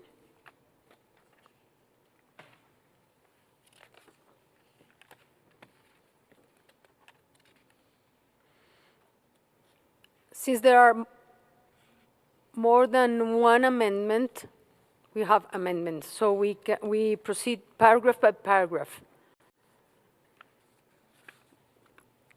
Paragraph 1, adopted.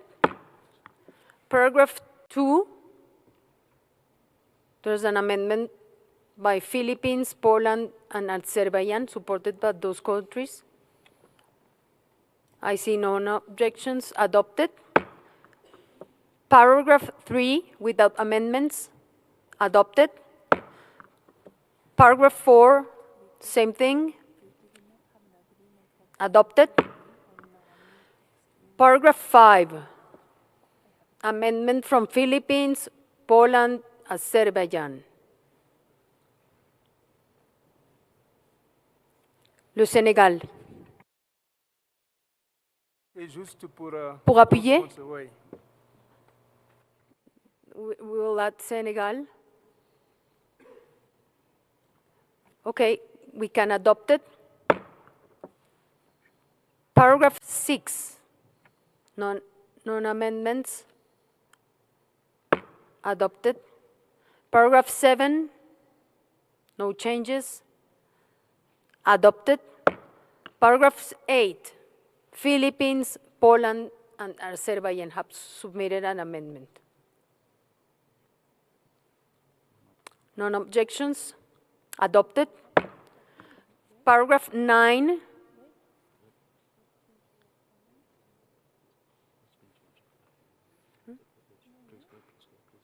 Okay, paragraph 9. Adopted.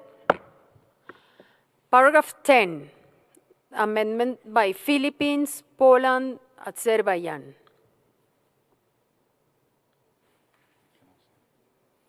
Mr. Curtis.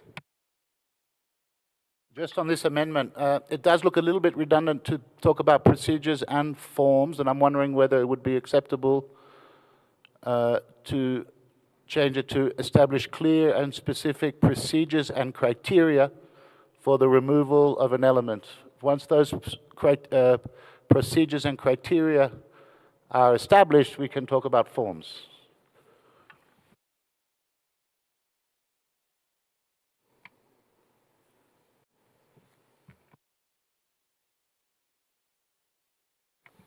Azerbaijan and Jamaica. Thank you, Madam Chair. We support this amendment by the Secretariat. Thank you. Jamaica. Thank you, Madam Chair. We also support. Thank you. Poland. Yes, Madam Chair, we also support this since the forms are the part of the procedures. It's acceptable. Philippines. We can support it, no problem, Madam Chairperson. We just have a question about one amendment we submitted regarding the experts meeting. Which paragraph was that? That was about, we had discussed this initially with the Secretariat before this item was made for discussion, before we opened this item. So we're a bit concerned that it's now disappeared. So we'd like to have that back on the screen. This was... Okay, we are going to reopen the discussion on paragraph 8. Do you want to delete it? No, we can keep this, but we had another paragraph that was subject to discussions with the Secretariat that we'd like to put back, please. Okay.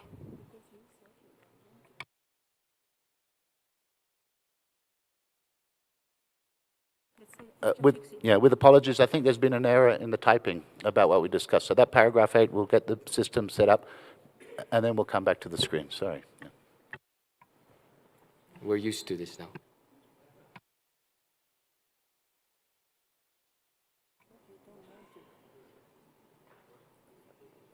So we can fix the text for the paragraph 8, and let's move forward with other paragraphs if you want to. Okay.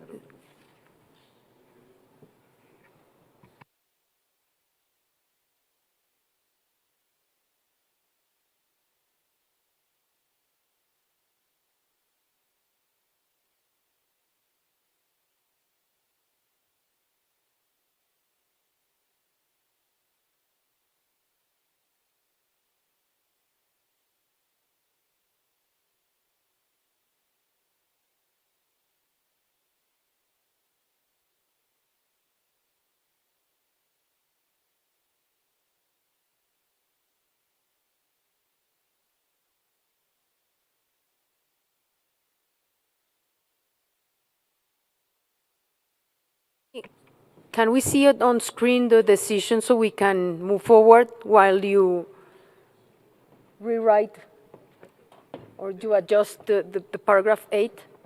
Is it possible? Let's still type it.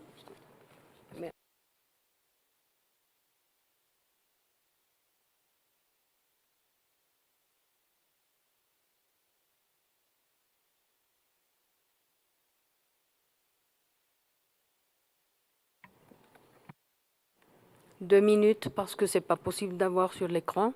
Ils sont en train de travailler sur le texte et on peut pas voir en même temps les autres paragraphes. Donc on doit patienter un petit peu, s'il vous plaît.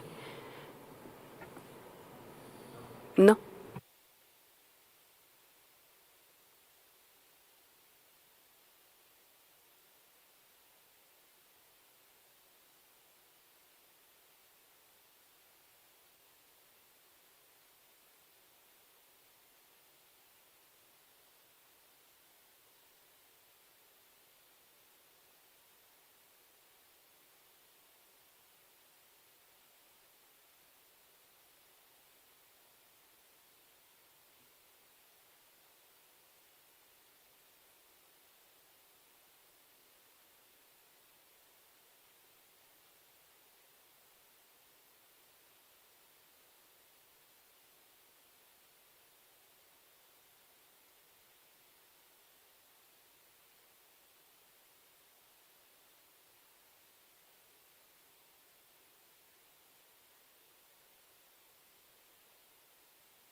We were on paragraph 11, I think. Yes, let's look first of all at paragraph 11. Then we will go back to 8, to the new paragraph that is being proposed by Palestine. Paragraph 11 with an amendment supported by Philippines, Poland, and Azerbaijan. We have removed the forms. Is it okay for everyone? Jamaica? Okay? So, adopted. Now let's go back to paragraph 8.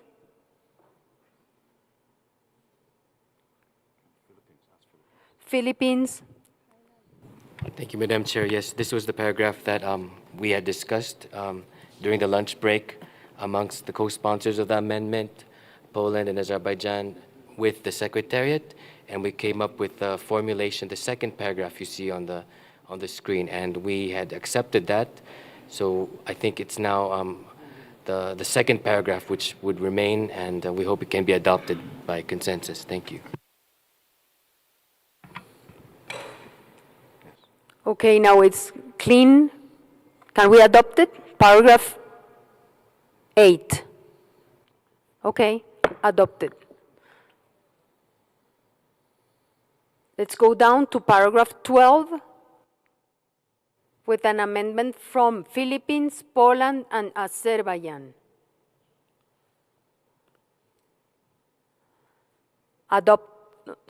Jamaica.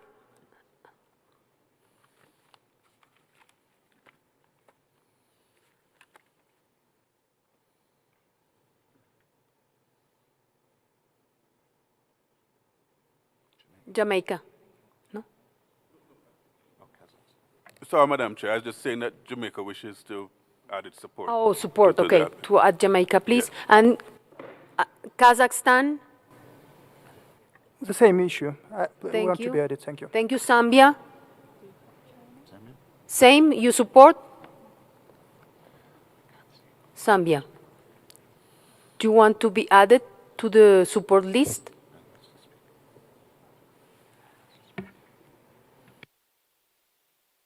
Okay, go ahead, please.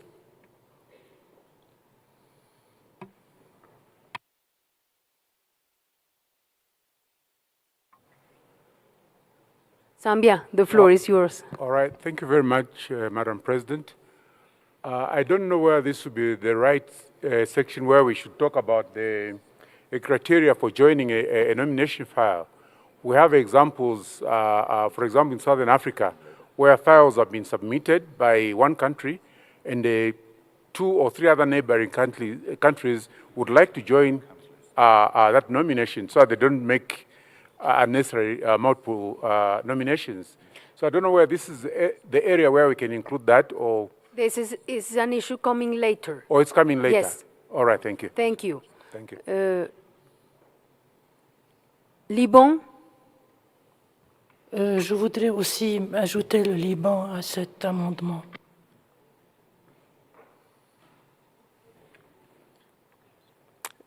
Japan and China. We just want to be willing to add it on this item, please. China, please, the floor is yours. Thank you, Madam Chair. My delegation do appreciate the proposed amendment by the delegations of the Philippines, Poland, and Azerbaijan, but we do have some concern about this paragraph.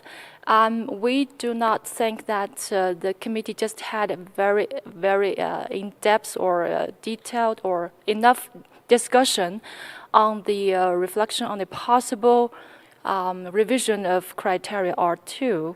And we do believe that we should be very prudent when we talk about the revision on any of the criteria. And we do believe that this issue could be put into the overall agenda of the expert meeting for a overall reflection on the listing. But we don't think it's necessary to be listed here as a one paragraph of the decision. So we would like to express our reservation on this amendment. Thank you, Madam Chair. Thank you, China.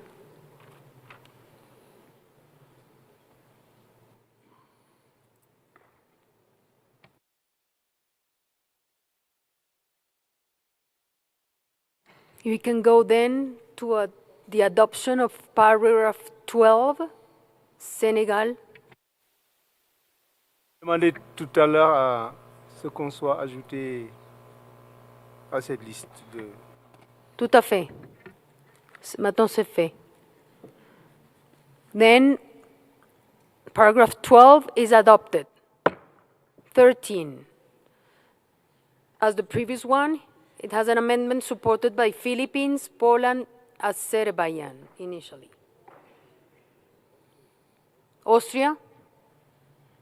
Thank you. We also would like to support this amendment. Thank you. Zambia? Again, Palestine? Colombia? Togo? Guatemala? Kazakhstan?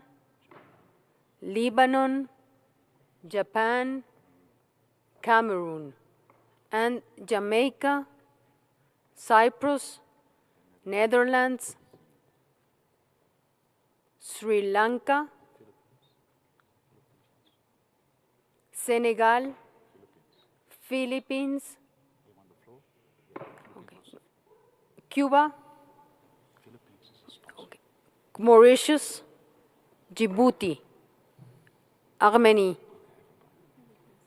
and now I'll give the floor to Philippines. Thank you, Madam Chairperson, and we thank all the colleagues for the support for this paragraph.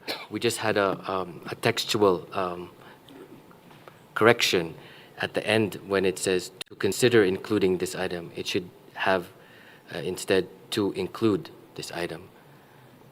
I think the version we had submitted, the last version was to include. Thank you very much. Okay, is everyone? No.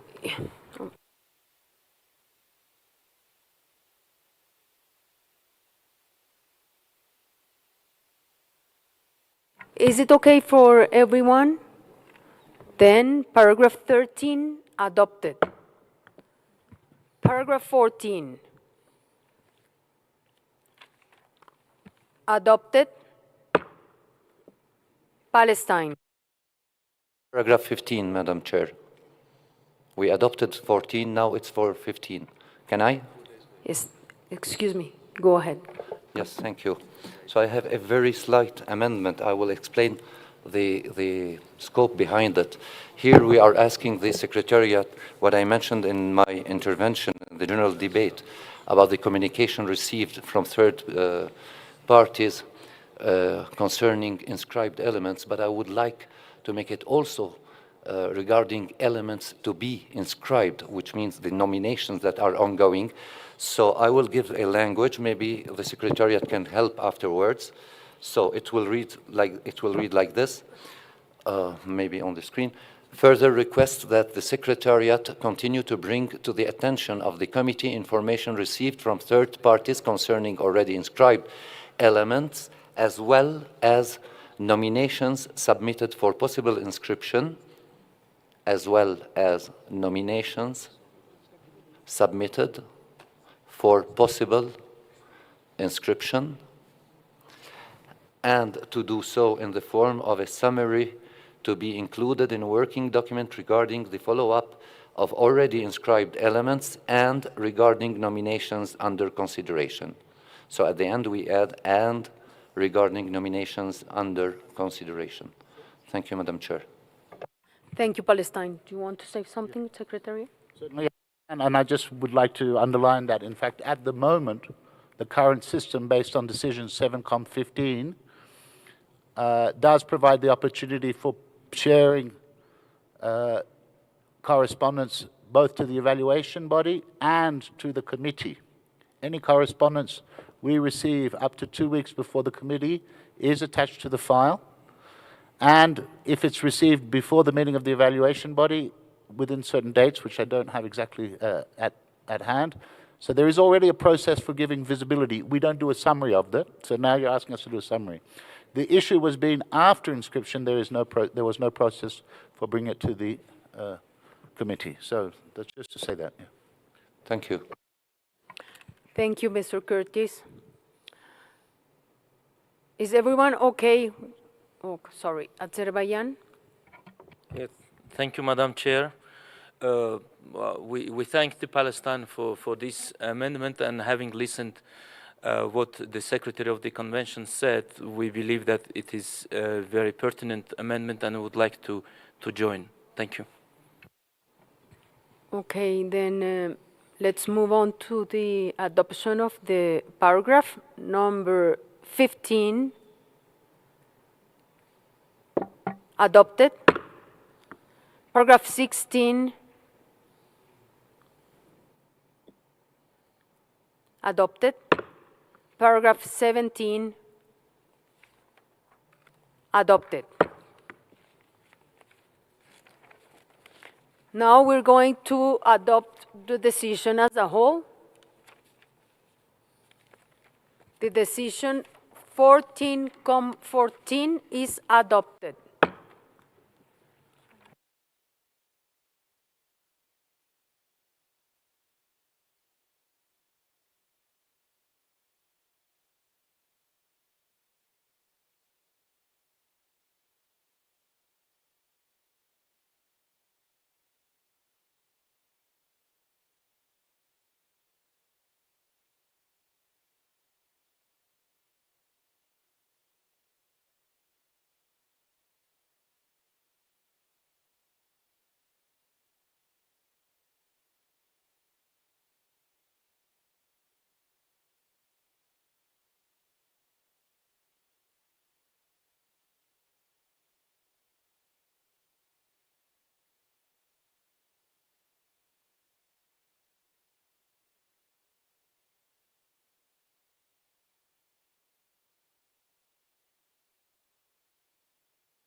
Okay, dear members of the committee, since it's already 5:20 p.m., I will ask you, we end this session at this point, and we will go into the next item tomorrow morning at 9:30 a.m.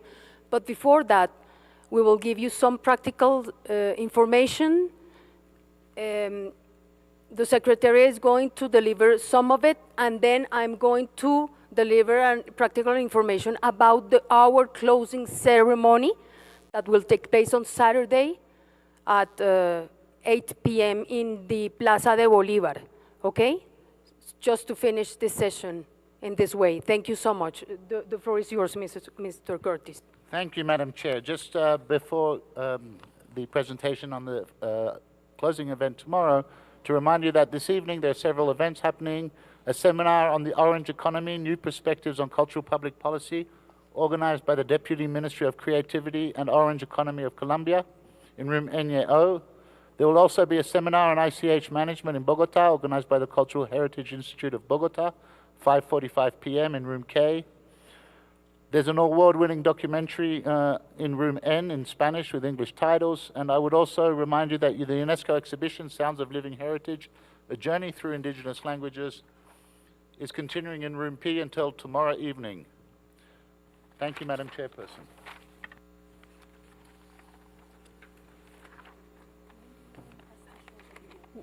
Yes. I will show you a video so you can understand like the type of event that we will have. It's open-air event, big one with fireworks, mapping, Colombian music. It's about our diversity, natural and cultural diversity. So you will see some of our sites that are classed on the World Heritage List and also some practices. But I won't tell you anymore so you can have this like surprise that is offered by the city of Bogota, the closing ceremony. You are very welcome. I let you the video and I close with some practical information about the transportation. Thank you. La Navidad llegó a la Plaza de Bolívar. La alegría, el amor y la paz de las fiestas decembrinas regresan a la plaza de todos los colombianos para que las familias disfruten de un espectáculo de música, mapping, pirotecnia,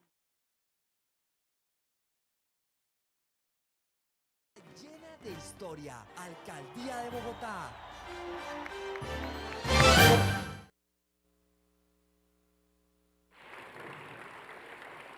Thank you very much. I really hope that you will enjoy this show. We have been working on this show since the month of since February, with a lot of technical skills and everything as you have seen on screen. Buses duly identified with the 14Com logo will depart from Agora Convention Center at 6:45 p.m. They will take you to the Plaza de Bolívar, wait for you, and take you back to Agora International Convention Center. The last bus will leave Plaza de Bolívar at 9:30 at night. You will be accompanied by our logistics team the entire time.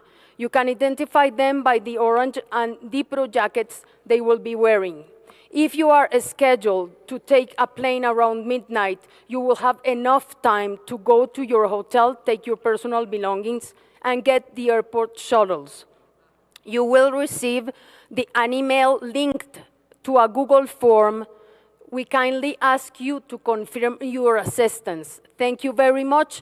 The show has a duration of 25 minutes, okay? I appreciate your attention and hope you have a great evening. See you tomorrow at 9:30 a.m. Thank you so much.